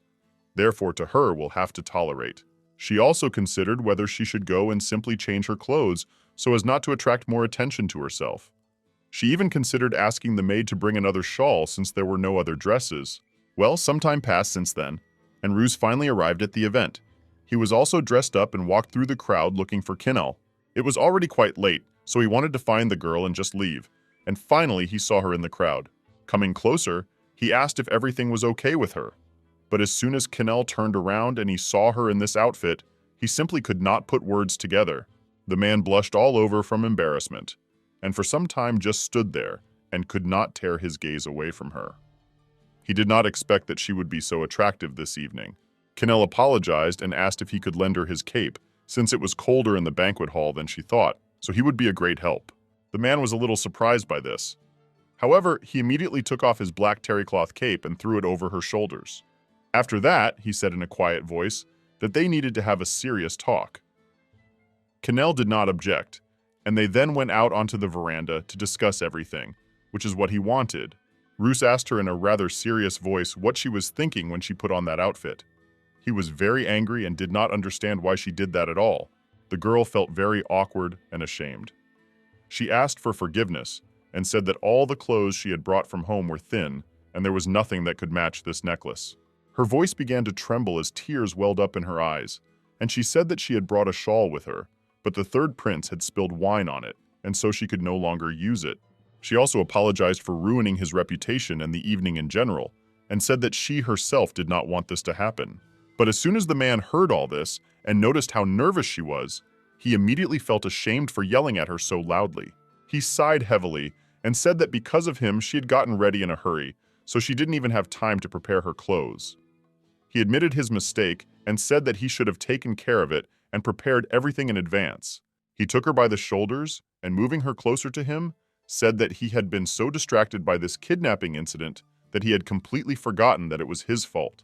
Therefore, Ruse convinced her that he would definitely assign her a person who would teach her the etiquette of their country and order her to have new clothes sewn so that such situations would not happen again. He adjusted the veil on her shoulders and said that looking at her now, her clothes did not violate etiquette because in her country absolutely everyone dressed like that. She just did not know and she had no other choice. Then he sighed, looked into her eyes and said that the third prince was probably trying to hurt her on purpose, since she was his wife. Such will happen often, therefore to her we'll have to get used to. Ruse replied that, as he had warned from the very beginning, despite the fact that she was a princess, she would have no rights in this place. Life in the royal family is very difficult, and so the girl will have to come to terms with it, since there is no turning back. But Canel replied that she was ready for this, so he shouldn't worry. It was she who asked to take him as her wife so she could handle everything. As soon as the man heard this, he was a little surprised. But then he extended his hand forward to her and said that it was time for them to return back to the banquet. When they returned, the man was always by her side now, especially after he saw the third prince nearby. After the overthrow of the previous empress, Psyche finally ascended to the throne as she had dreamed of. Both the first prince, who stole the crown prince's status from Ruse, and the third prince, who took advantage of the first prince's illness and took over all the power in the palace, were supposed to die within 2 years, because Canel remembered this very well. And at that moment she grabbed his hand and, looking into his eyes, said nothing. In fact, he was supposed to become emperor after these events happened. Then suddenly Ruse turned to the girl and asked why she was looking at him like that, because it made him wary. But the girl, smiling happily, thanked him for giving her the cape and said that it was very valuable to her. The man felt a little awkward about this, so he turned away and said that there was nothing wrong with it. But at that moment, a fair-haired lady approached them and said that Canel had a very unusual outfit. All conversations only about the princess. She also said with a wry smile that since the second prince hadn't done anything, she assumed that everyone in her home country dressed like that. The man immediately became very angry and said that she was not a princess, but his wife, so he would like everything to be according to the rules. The girl then smiled and asked if the ceremony in the trekkas had already taken place. After all, according to the laws of the empire, she was still just a princess, so that was exactly how she was going to address her in the future. This made Ruse even more angry, and he wondered if she could be even a little bit real to someone who had become part of the royal family. The girl giggled and said that such misplaced loyalty led to indulgence, and that was certainly not what he wanted. The prince then looked at her with an icy gaze and said that if he had not been loyal to some, many of the families present in this place would not have lived to see their time. The girl, of course, was a little alarmed by this, but she didn't respond to this, but simply looked at him. After this, he began to list the names of various famous courts and said that they had given support to the forces challenging the emperor. He could no longer restrain himself, and therefore shouted almost to the whole hall. The man asked what the difference was between them and the enemy 3 cash registers of the country. Then his voice became very rough, and he said that if he had not stopped them with his sword, she would definitely not be here now. At that moment, the king also approached them.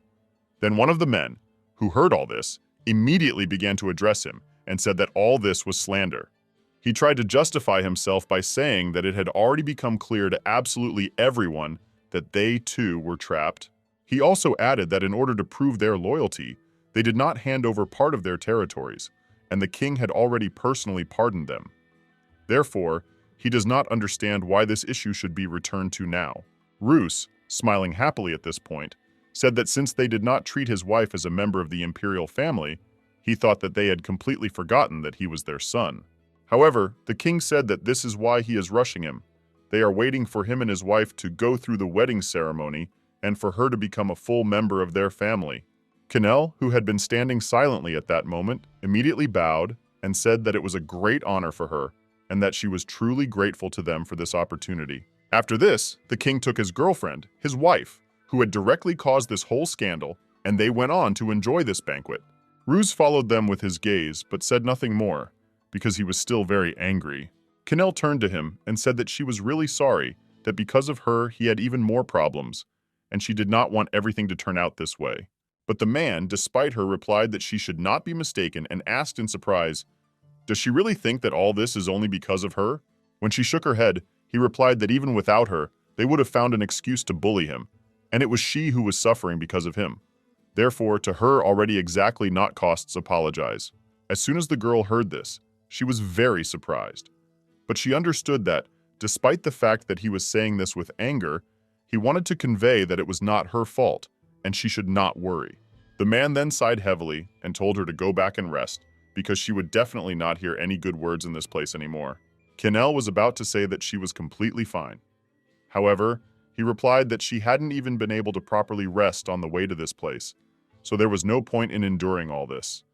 Health and a good night's sleep were above all else. After this, he turned to his assistant Evan, who was nearby, and asked him to escort her to the castle.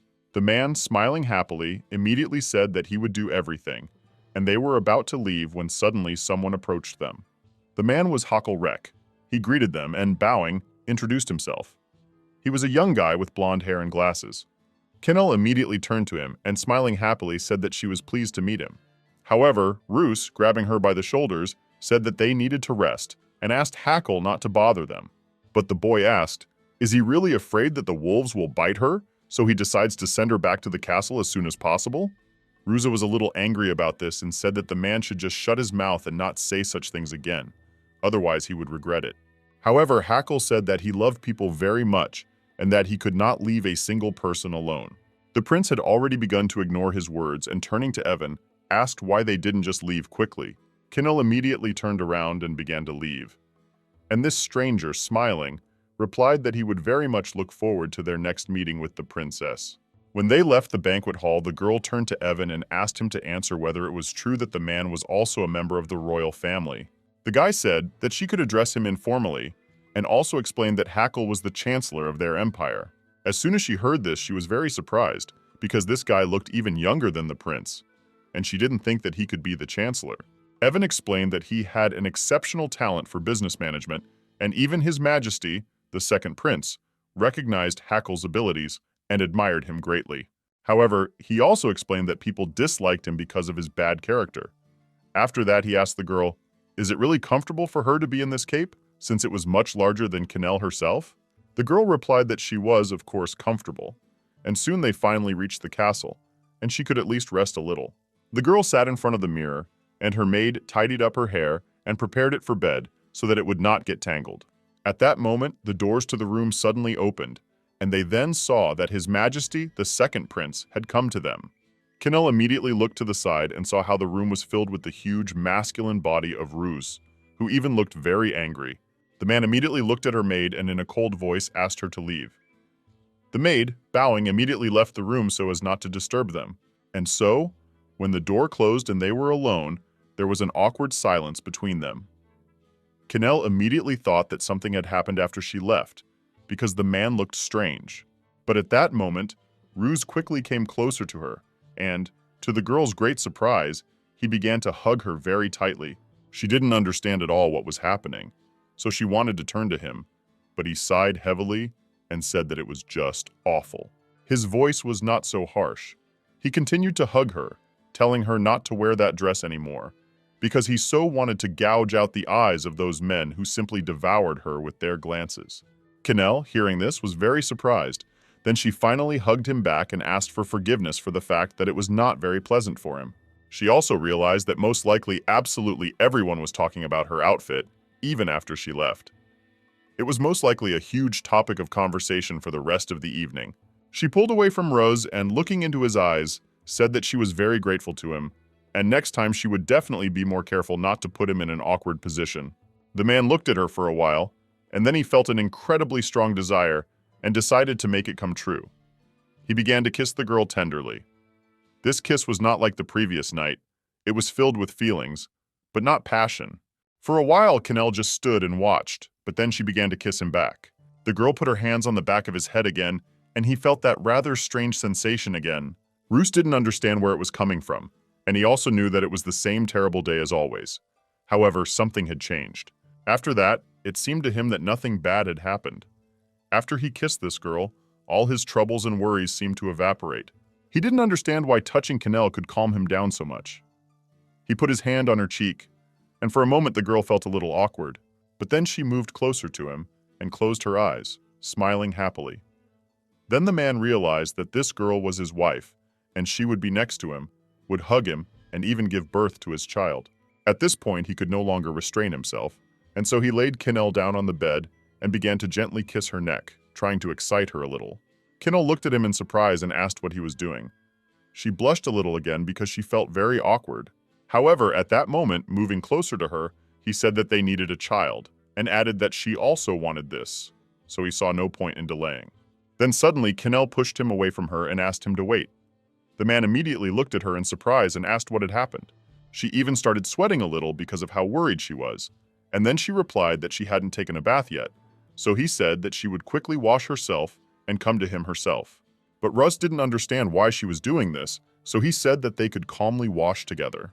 The girl, raising her voice a little, said that she had said that last time, but in the end, they had done it before they had even washed up, so this time she wanted everything to be different. The guy looked at her for a while, but then he sighed heavily and said that he agreed. However, she had better hurry in that case.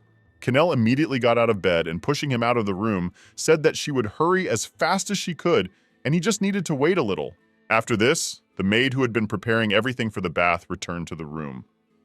There was silence between them for some time, and then finally Dia dared to say that His Majesty looked angry. She immediately asked in a worried voice if he was really that angry because of her outfit. Canel replied that she thought that she was the one who got him into trouble, so he was a little angry. As soon as the maid heard this, she felt sad. She kept thinking about what would happen if His Majesty became very angry with the mistress. She kept thinking about what the girl should wear next time so as not to anger him anymore. And when she was already choosing a towel to give to the mistress after the bath, she suddenly saw a small jar among all the things.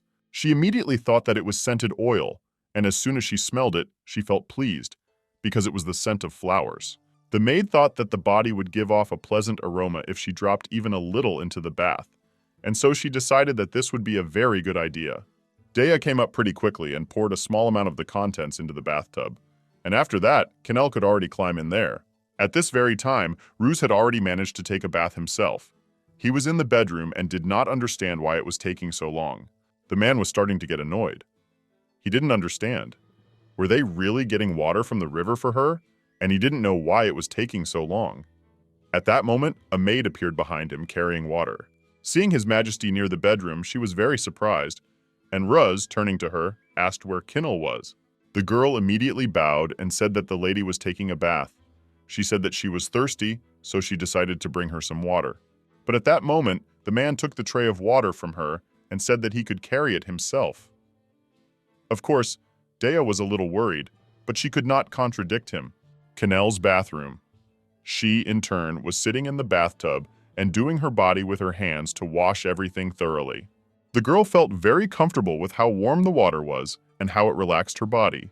At that moment, Canel thought that she had to hurry, and also began to think over the whole situation that they had discussed at the banquet. She remembered him telling her not to get her head around it. After all, hugs were for public viewing. The girl dived deeper into the water and understood that despite the fact that because of her, he had a very easy day that day, he did not blame her. But on the contrary, only consoled her all the time and tried to prove that it was not her fault.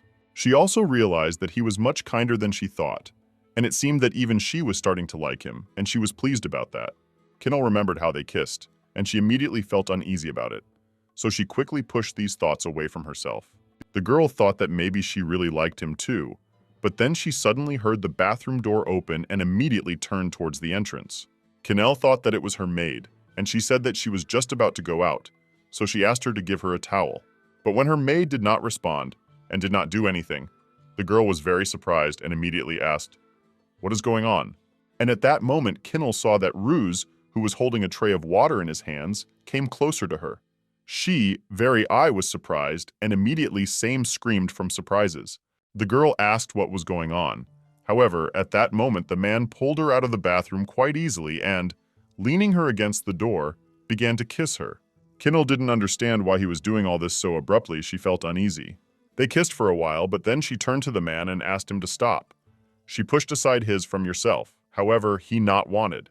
Ruse continued to lean against her and wanted more. Then he just looked at her with a rather frightening look, and the girl felt very awkward and uneasy about it.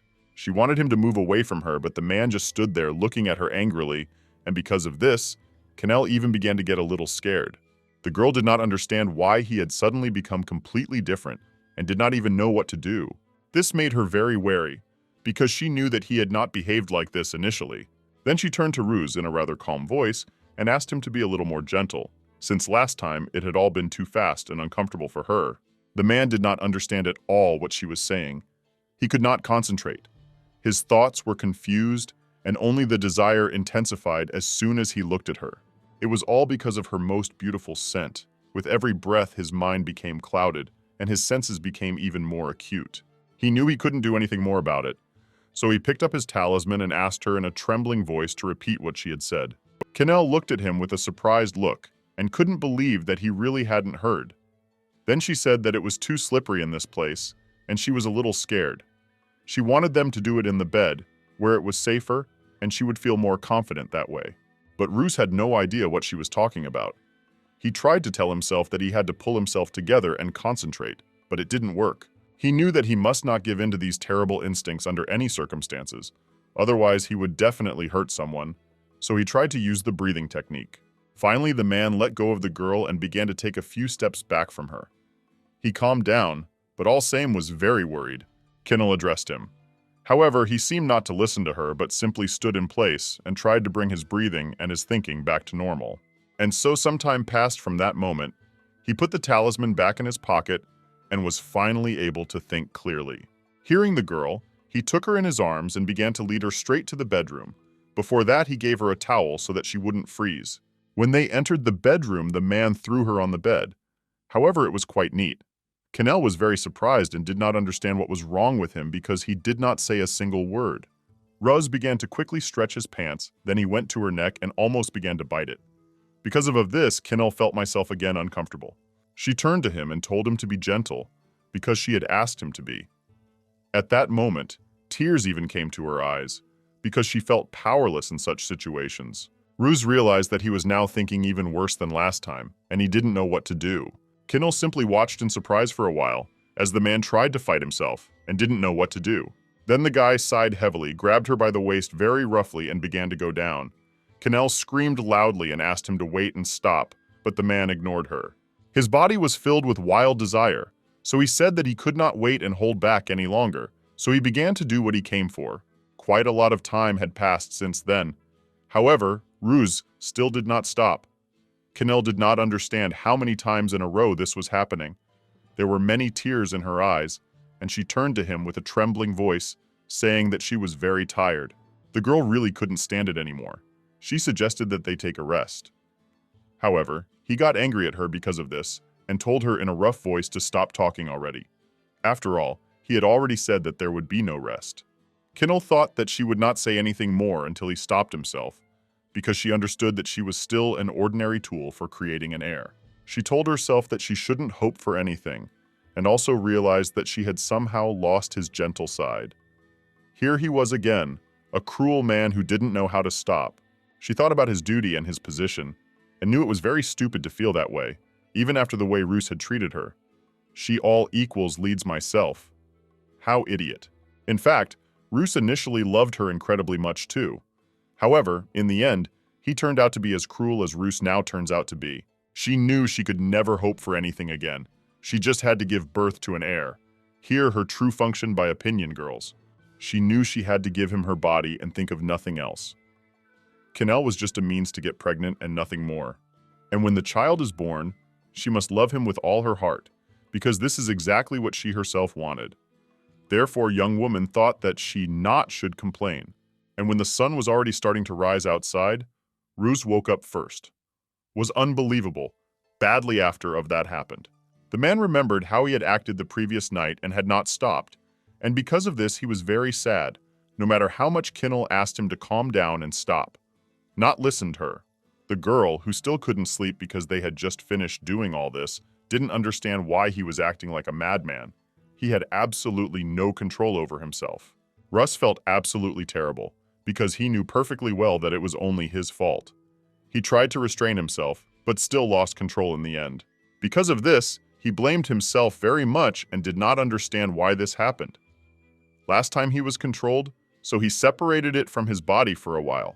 He had been told that it was due to a disturbance in the flow of energy, but this time he knew that it was something completely different. Everything happened as they said, and so Russ began to think that perhaps he really was a cruel animal that knew no bounds. I also wondered, would Canel now be afraid and avoid him? After all this, he knew he was guilty, and was simply afraid to even look her in the eyes.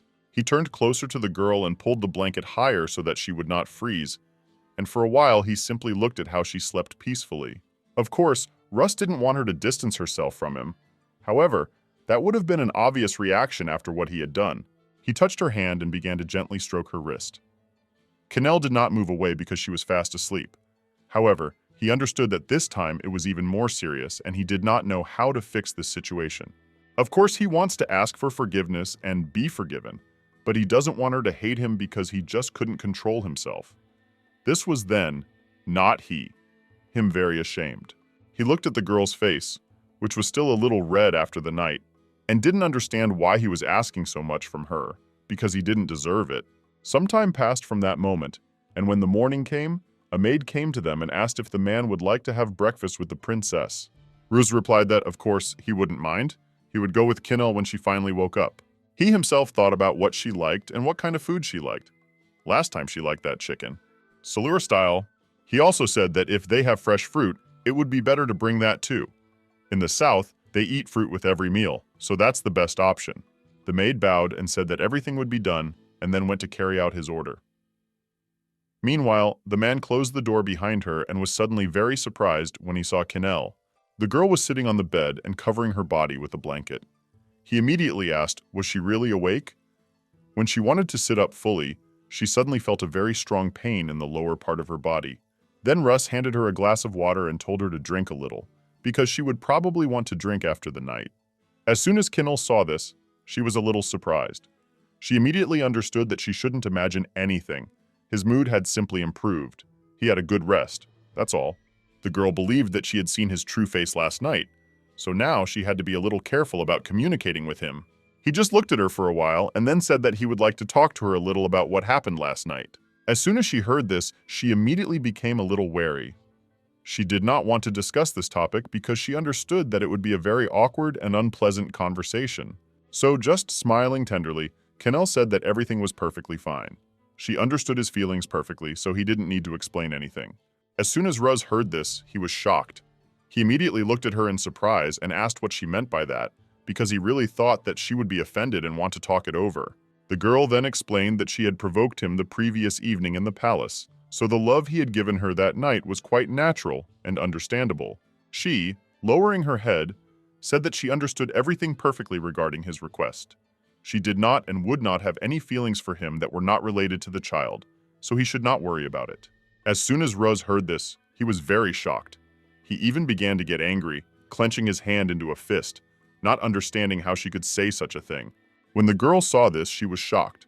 She did not understand why he was so shocked and surprised, and did not even know that he wanted to hear something else. The guy himself understood perfectly well that he could lose control at any moment, and what happened last night could happen again. So, after analyzing the situation a little, he said, "Is she really that obedient?" And he also said that she was a big child. After that, no one said anything. There was an awkward silence between them. The man sat down on the chair next to her, and sighing heavily, asked how she was feeling in general, because he was really interested in how much harm he had caused her. Canel replied that she was perfectly fine. She had just arrived late, and he probably didn't like that. Now she would come as soon as His Highness called her and would not be late. As soon as he heard this, he immediately frowned and asked, "Really, right away?" Canel remembered how her previous husband in that life, Setter, said that she and that child should disappear, and did it with his own hands. The man was well aware that it would be better if he had a child before he completely lost control of himself, and that is why he is now putting so much pressure on the girl. The girl, with her head down, said that she wanted to get pregnant as soon as possible. That's all she needed. As soon as he heard this, of course, he felt hurt, because deep down, he still hoped for something more. He was silent for a while, but then he finally looked at her and said that in that case she should be ready. Canel finally looked at him herself and said that she was completely ready for this, and it really was so. She had been waiting for this for a long time and was even ready to go through these difficulties. Ruse, getting up from his seat, told her to come to his chambers today. Even if he was as tired as yesterday, he still would not let her go. The girl replied that she understood everything. After that, he turned around and left, slamming the door behind him. As soon as he did this, he was immediately very unhappy with himself. The man was angry with himself because he did not do what he wanted at all and could not say what he really wanted in their relationship. Just as he was about to leave, one of the butlers approached him and, bowing, asked him to allow him to report something. Ruse, of course, allowed it, and then the man replied that the maids were whispering when they washed in the bathroom. And when the man asked what they were talking about, they told him that, in fact, there was a sedative made from lard in the water. As soon as the guy heard this, he was very surprised and asked how this was even possible.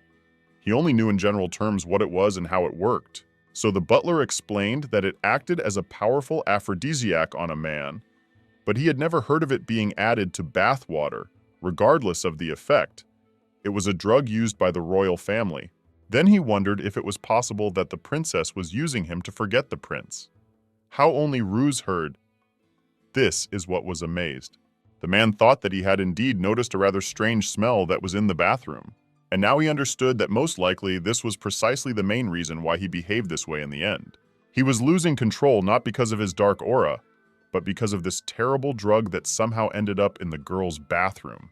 The butler suddenly started shouting loudly, saying that it was simply unacceptable to use such drugs on the prince, and asked if anything bad had happened yesterday because of it.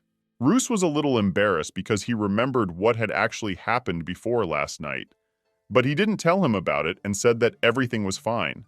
The man, hearing this, immediately became happy and then said that in that case the prince had better rest a little, because the effects of this drug could still be long-lasting.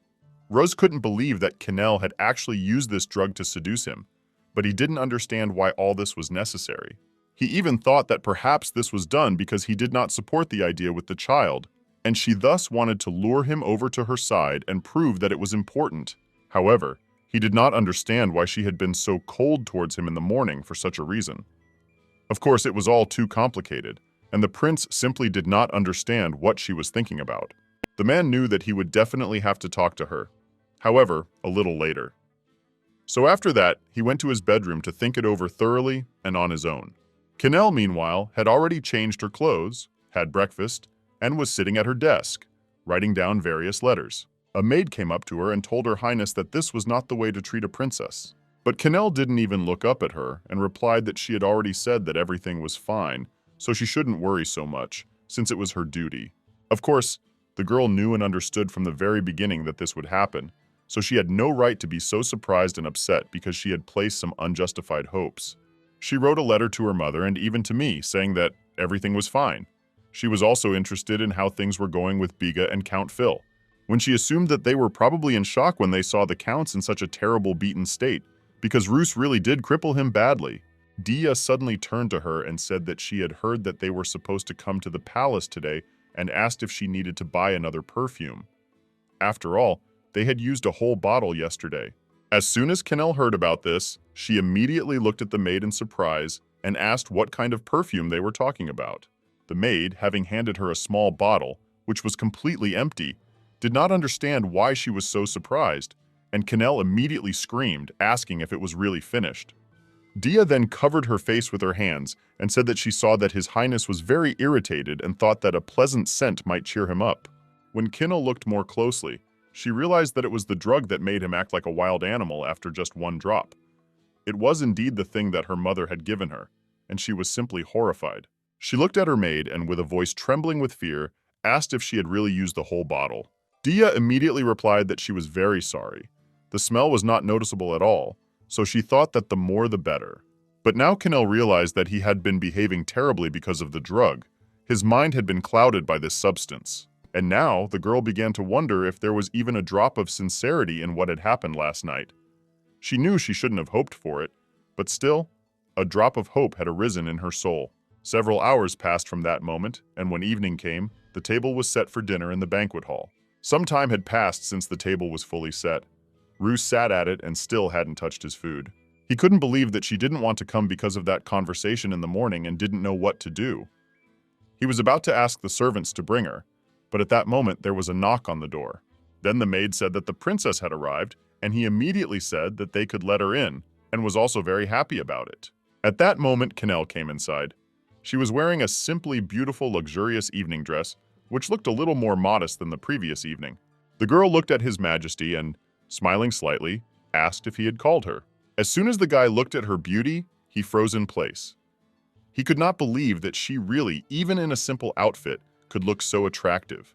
He said that he had called and also asked that she sit down first, and pointed with his hand towards an empty seat where dinner was also already set. Canel came up and sat down at the table. Next to her stood the maids who were supposed to help her. However, Man asked their leave. He explained that he wanted to talk in private, so the maids bowed and immediately went out the door, leaving them. Canel, looking at him in awkward silence, understood perfectly well that he wanted to tell her something, and assumed that he probably wanted to talk about yesterday's incident. So when after some time he said nothing, she asked what exactly he wanted to discuss with her.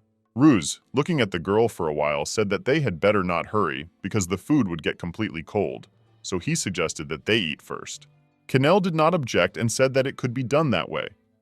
Then she scooped up some tomato soup with a silver spoon and was about to try it when suddenly he spoke to her again. He said that he heard something strange from one of the maids. As soon as the girl heard it, she immediately became interested and asked what it was. The man didn't beat around the bush, so he got straight to the point and said that he had been told that there was a drug in the water. Now the girl understood perfectly well that he now knew about the drug, and realized that everything that happened yesterday was really because of its effects. She sighed heavily and went on to say that most likely their maid had made a mistake. She had only found out today that the maid had accidentally added medicine to the water, and she was truly sorry. The man, hearing this, said nothing. He remembered what had happened the night before, and could not believe that it had happened only because of the maid's mistake. He was silent for a while, then sighed heavily, and said that one cannot turn a blind eye to this. For such things they even punish in the palace. He also said that he almost suffered from this incident. As soon as Canel heard that they punished for this, she immediately became very indignant. She couldn't believe that now her beloved servant would be punished for such a stupid reason and not even her fault. Canel immediately asked His Highness for forgiveness and told him not to punish her maid. She herself was ready to bear any punishment, but she would very much like him not to touch Dia. The guy, hearing this, was very surprised and asked, "Does she really want to make amends to the maid?" He could not believe that she was ready to die in her place. Canel, of course, was very surprised to hear this, because she did not expect that the punishment could be death, so she did not answer. Ruse sighed heavily and said that he could certainly close his eyes this time. However, he had one condition. The girl had to send the maid back home because she would no longer be working in the royal palace. Not considers this correct and necessary. As soon as Canel heard that he was really asking her to send Dia away, she was very surprised. But the man replied that there were already many mistakes in the royal family service, and this time it was not the right medicine. Who knows what might be in the next one? They cannot take that much risk. With a heavy sigh, the girl replied that she understood everything. However, she did not know how she would live now without her beloved servant and could not imagine life without her at all. In fact, they met when they were children. Dia had been serving the mistress since she was quite young and always treated her very well. Once, as a child, she stole a small piece of cake and some very tasty tea from the kitchen. Canel couldn't believe it then, because she had heard that the queen was supposed to have a reception that day, and the girl found out about it and did it anyway. She pushed a piece of cake closer to her nose and told Canel to eat it quickly before it got stale. The girl at that moment understood perfectly well that her maid could calmly eat it all herself and not say anything to her, so she could not just eat this piece in front of her. Canel broke off a small piece and, handing it to Di, told her to try it too. The girl was very surprised as soon as she heard this, but Canel insisted, and then she still had to try, no matter how embarrassed she was about it. As soon as Dia tasted this most beautiful cake, she was simply delighted, because it was delicious, and joyfully screaming, she said that it was incredibly delicious. The girl also said that Her Highness should also eat quickly because he really is simply delicious. Canel then suggested an alternative, that she sit next to her and they eat it together. From that moment on, their strong and long friendship began, which has lasted to this day. Dia became like a sister to Canel, so she didn't understand how she could send her back all alone. After all, the girl went to this palace solely because of her. So the girl, with tears in her eyes, turned to her husband and said that this maid was the only one she could trust in this place. Canel also said that she could assure him that this would not happen again, and that she would not allow it, so she asked him to pretend as if nothing had happened. Ruse, as soon as he heard that she called this maid the only person she could trust, was very surprised. He immediately remembered his childhood, when he did not have such a person and was unhappy. The guy had a hard time being alone in his new environment, where no one loved or appreciated him, and so he had to agree to the girl's request. He told Canel that he would agree to this, but it would be the last time. If something like this happens again, he will not forgive it. After this, the man stood up from his seat and simply walked out, leaving Canel completely alone. She was unbelievably surprised. Of course, his words at the time sounded rather rude. However, His Highness is actually a very kind person, and this was proof of that. Even though it wasn't the sincere love that everyone dreams of, Canel thought that they could at least become good friends with whom they could communicate normally. And so some time passed from that moment. The next day came, and Daya, when she was performing her duties as usual, putting the mistress's hair in order, immediately asked how the conversation with the gentleman went. Canel said with a smile on her face that he was indeed a very good person, so she was not even so worried and upset after him. As soon as the maid heard this, she immediately became happy, but said that in fact she was still a little afraid of him. He looked quite formidable, so she could not say anything without a tremor in her voice. In fact, Canel understood perfectly well that since the man had left her, she would have to repay him somehow for such kindness. She knew that she would definitely not receive support from Salur, and there was no certainty about the future. She didn't even know any news in particular, but then she suddenly noticed a bundle of paper lying nearby on the table, and realized that she still had a way to find out. She immediately stood up and went straight to the table. As soon as the maid saw this, she immediately asked anxiously if something was wrong. But Canel simply asked Dia to prepare a new pen and ink for her. The maid didn't even ask about anything, but simply went to carry out the order. Canel then opened the sheets of paper and thought that His Highness had chosen her, which meant that Mia would have to marry Count Phil. So she was interested in what was going on in her life now, how she felt in general, and what was going on between the two of them now. After all, he had stolen a woman who was supposed to become, besides a princess like Canel, so she, of course, could not think that he could treat Mia well. Then the girl even thought about the fact that perhaps this unfortunate woman would suffer the same fate as her. One day he would simply take and get rid of her. Of course, Canel didn't want this. Although she is blurry, she understands what happened. And in a past life, there is no guarantee that all the events will be repeated. Everything changed when Canel came to Tricas. However, Mia is now in her place, and this can be very dangerous. At this moment, the maid had already returned and brought a pen with ink, and also asked with surprise who the girl was going to write to. Canel immediately sat back down at the table and said that she wanted to write to her mother and Mia, and had not been able to contact them lately, so she decided that she would try again.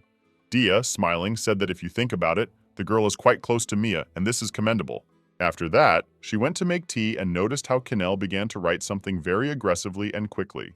The girl herself was going to ask Maya about what was happening in Salur. Now she can only guess reality from memories from the past. The unknown, of course, same, her very scared. She remembered very vividly what she had experienced in her marriage with Sector, so she had to control the entire process very well. After Canel wrote her a letter, she said that she already missed her homeland and asked if maybe Mia could tell her about the latest events someday. She doesn't know. Maybe this letter can change Mia's fate and everyone else's. How minimum girl on this very I hoped. When evening came, Brother Ruse, who was sitting in his office, met his assistant, who reported that the second brother visited the woman from Salur every night. The assistant also said that last night he even brought the princess into his bedroom. How only boy heard. This is what was a little surprised. The man, lost in thought, looked away and said that he pretended to be so correct, but in the end he was still the same as everyone else. Getting up from his seat, the boy said that he should visit his older brother, and also asked if it was true that his condition had not improved yet. The assistant replied that everyone said that, but then suddenly, as soon as the guy stood up, he immediately felt dizzy. He touched his forehead and felt its warmth and said that this temperature was already starting to irritate him. He also said that if he was going to get better, then let him get better, and if he was going to give that color, then let him hurry up, as if death was simply teasing him. After that, the boy thought about how poor the mole prince was, but he sincerely did not feel sorry for his brother. Of course, he had bad thoughts on the shore when he thought about Ruse. At this point, rumors began to spread around the estate. One of the maids, while preparing food, said that apparently His Highness the Prince really likes the princess very much. Another maid said that it was quite obvious, because the girl was very beautiful and had some special charm. Her friend agreed and said that Canel really is so tiny. Sometimes she even thinks that the wind could blow her away. At that moment, another maid appeared behind them. It was Dia, and she cleared her throat so that these women could hear her. The girls turned back and immediately greeted her, and she simply nodded back and took what she had to. In fact, after rumors began to circulate that she was now the prince's favorite, people even began to look at her completely differently, not to mention her behavior. Dia asked the maids if the tea was ready. The maid, coming with boiling water, replied that of course everything was ready. They had done everything. When the girl began to brew this tea, the maid immediately asked what kind of special drink it was, because the princess always drank it, and very rarely any other. The princess's personal maid explained that these were fresh leaves from the nilnunuli tree. Hearing this, the girl was very surprised and said that she had never heard anything like it. Dia replied that of course, such trees only grow in the south, and only people from high society can drink it. She also said that it was a very expensive delicacy, so the maids couldn't even think about trying it. The maid, hearing this, was immediately frightened. She said in a trembling voice that if she tasted the princess's tea, His Highness would cut off her hand for it, so she could not even imagine such a thing. Dia asked in surprise, would he really do that? The maid who helped her open the door replied that she didn't know him well, so it was better to be careful anyway. Dia said that she understood everything and then went to the mistress's room. In fact, he looked scary, but she was not sure if he would stoop to such cruelty. She also believed that His Highness was probably well disposed towards the princess and therefore should not touch her. How at least she I hoped on this. Canel, who had already managed to finish writing the letter, was constantly thinking about what was happening in the empire during this period. She even tried to remember events from her past life, but it was much more difficult than it might seem. And then suddenly she remembered that in that life, during this period, the crown princess died. In her previous life, after the crown prince died, everyone was at each other's throats for the inheritance. Of course, there is no guarantee that everything will be exactly the same, but if this is really the case, then Canel must help His Highness Ruse. Then she thought that it would actually be more effective if she interfered with everyone else. The third prince would do anything to take his place on the throne. Even though in her past life this place was taken and won by Ruse, he lost a lot because of the third prince. So this time she had to try to minimize these losses even for her own good. At that moment, someone suddenly knocked on her door. It was her maid. When Canel allowed her to enter, the girl said that she had brought her tea. Seeing that she was sitting at the table again, the girl immediately asked, "Is she really writing a letter to someone again?" Canel replied that this was not so. She had already written to many people, so she thought that until she received an answer, that would be enough, and also added that she just thought about it. After this, the girl drank tea and said that she would call the maid if she needed anything, and let her go, saying that the girl could do her own thing for now. Dia, having bowed, immediately thanked her, after which she left. Canel then sighed heavily and thought seriously about how she could remove the third prince. Then she realized that His Highness Ruse was probably in his office right now. Therefore I thought about it, go to him. After some time, she took her maid with her and went to him. When knocked on her straight away, same open door Evan. When he saw the princess, he was a little surprised and immediately asked, did she really want something? Canel, smiling happily, replied that she had come to visit His Highness the Prince and asked if she could come in if he was not busy. The man asked her to wait for a while. Then he went inside to warn Ruse of her arrival. Dia turned to her irritably, not understanding why it was necessary to close the door, as if they were not allowed to even glance inside. Canel, laughing, replied that there was nothing to worry about. And besides, they couldn't do anything. She assumed that there was probably something important there that they were better off not knowing. And yet the maid noticed that the palace was rather empty. Canel agreed with her and said that she had thought so too. However, she not wanted to ask around about this prince. And so, after some time, Evan opened the door again. He felt a little awkward. Then, escorting Canel inside, he said that only the princess could come in. No one objected. And when Canel found herself inside, she noticed that it was quite dark in this room, although it was still daytime. The girl thought that he probably just didn't like light. However, she walked through the huge rows of books and finally saw him sitting at his desk. For some time he didn't pay any attention to her, but was sorting through papers. But when he heard her, he immediately turned to her. The man greeted her with a joyful smile and said that he was very glad that she had come. Canel also smiled back at him and said hello, but then the man suddenly frowned a little and asked, "Was it really worth it for her to dress up like that for a simple meeting?" At that moment, the girl felt very uncomfortable because she dressed up to look beautiful and neat, but he didn't like it. Then she replied that she had come to him and immediately asked with alarm, "Didn't she really have to do this?" But the man realized that he had offended her a little, so he replied that he just wanted to say that she looked great, and he really liked her outfit and jewelry. Canel immediately smiled and thanked His Highness for this, and as soon as the man saw the smile on her face, he could not restrain himself and smiled. After a long silence, the girl said that she actually came because she wanted to discuss something with him. But then he suddenly interrupted her and said that he wanted to do something first. At that moment, he stood up and came closer to her. Canel was a little surprised, but then he took her hand and then fixed her hair. He moved closer to her, as if he wanted to kiss her. But in fact, he didn't kiss her. He just saw some dirt in her hair. And when he fixed it, he said that it was very ridiculous because she walked around with it all day. Canel immediately became embarrassed.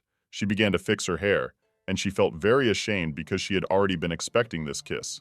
The girl didn't understand why she expected this, but she also didn't understand how in such pitch darkness he could even notice anything in her hair, and especially not a speck of dust that was almost the same color as her hair. Then he moved closer to her, sat down on the table and asked if it was true that she had a request for him. Canel, slightly torn away from her thoughts, said that yes, she would like to learn to ride a horse, just as he had said initially.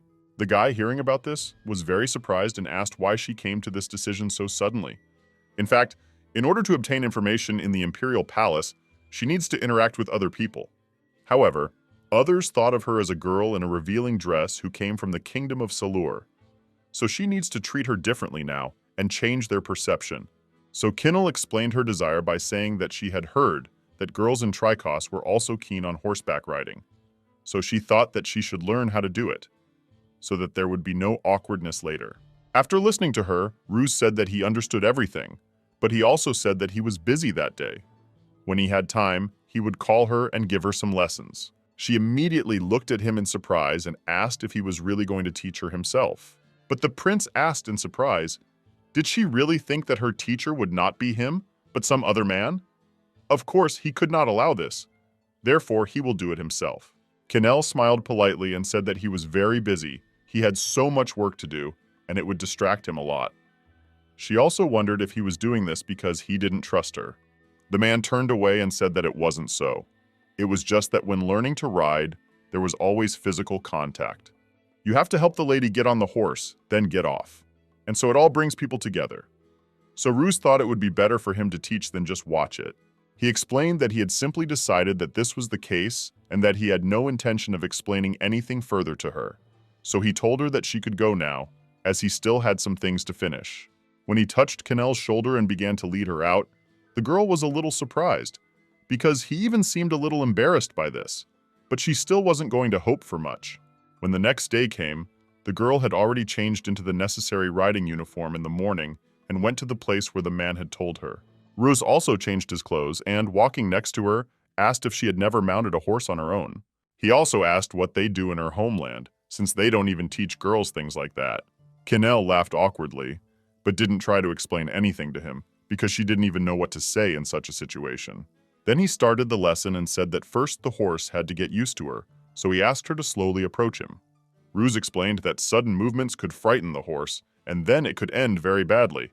When Canel did this, and the horse responded normally, he told her to gently stroke its neck now. The girl reached out and immediately stroked the horse. It gave in and didn't even resist. And Canel was a little surprised, because it was the first time she had seen this animal so close. Her fur was much softer than the girl could have imagined. Then suddenly Ruse said that he was now teaching her how to properly mount a horse. As soon as she heard this, she was very surprised and asked, "Is this really going to happen so soon?" She thought that they would do something else first, and that they would get to know the animal even better. But Ruse, coming closer to her, said that she herself wanted to learn horse riding, and asked in surprise, has she really changed her mind and just wanted to pet her and go home? Canel immediately replied that this was not the case. Then the man told her to firmly grasp the front part saddles. She did so immediately. Then Ruse told her to try putting her left foot in the stirrup first. As soon as the girl did this, she succeeded immediately, and she was glad about it. As soon as the man saw her happy expression, he said that anyone could do it. Now she needs to tighten her body and sit on a horse. So, to keep her from falling, he grabbed her by the waist and helped her jump up. As soon as Canel saw this gesture, she immediately felt very pleased. They looked at each other for a while, but then the man turned away. She immediately thanked His Highness for helping her, but Ruse replied that he did not need thanks. The next, once she will already herself study, sit down. He warned the girl that it was not as easy as she might think, so it was best to be careful and attentive. He stroked the horse and said that now they would try to walk. To do this, she would need to pull a little on the reins that she was already holding in her hands. Of course, the girl became very worried, and she pulled the reins so ineptly that the animal did not even feel it. Ruse, seeing this, immediately laughed very loudly and asked, "Does she really think that this way the horse will start moving?" Through his laughter, he told her to pull them a little tighter. She had to be braver, otherwise the horse would sense that she was afraid and would definitely not cooperate. At that moment, Canel became a little calmer. She said that she would do so, and then pulled the reins a little harder, but the horse rushed forward so quickly that the girl could barely hold on. The man, seeing this, immediately became worried. He understood that she could easily fall, so he ran after her. Canel screamed loudly, addressing His Highness the Prince, and asked what she should do now, since no one had taught her how to stop a horse. The man, continuing to run after her, told her to calm down, slowly pulled on the reins, leaning back. Canel tried to calm down. She said to herself what she needed to do, and began to do it little by little. And finally, the horse croaked and the girl stopped.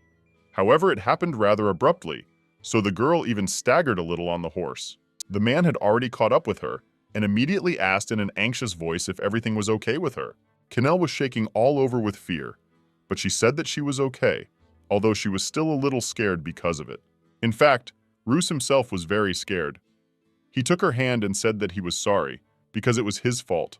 He had never taught beginners to ride, so he was a little hasty. As soon as Canel felt his warm hand on hers, she immediately felt pleased.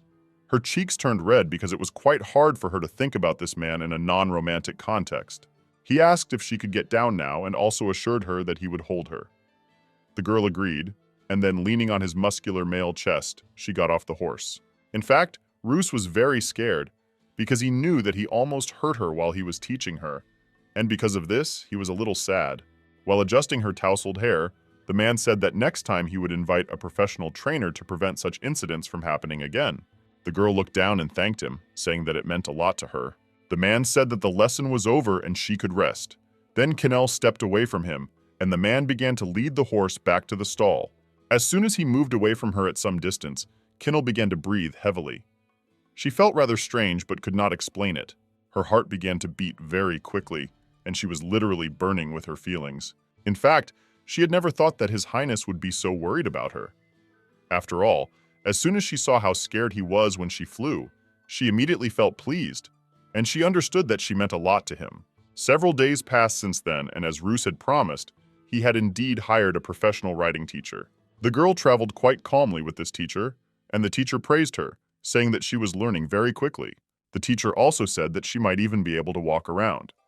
Canel was immediately happy to hear this and asked if she could try in that case. The girl who was her teacher agreed and said that she thought that a circle around the hunting grounds would be just right. It would be great training, not too difficult, but it would require some work. And so, as they were passing by these beautiful surroundings, a man appeared, as if from nowhere. It was Ruse's brother. He was a little surprised when he saw the girl and immediately greeted her with a smile on his face. His voice did not bode well, and he asked what brought her to this place.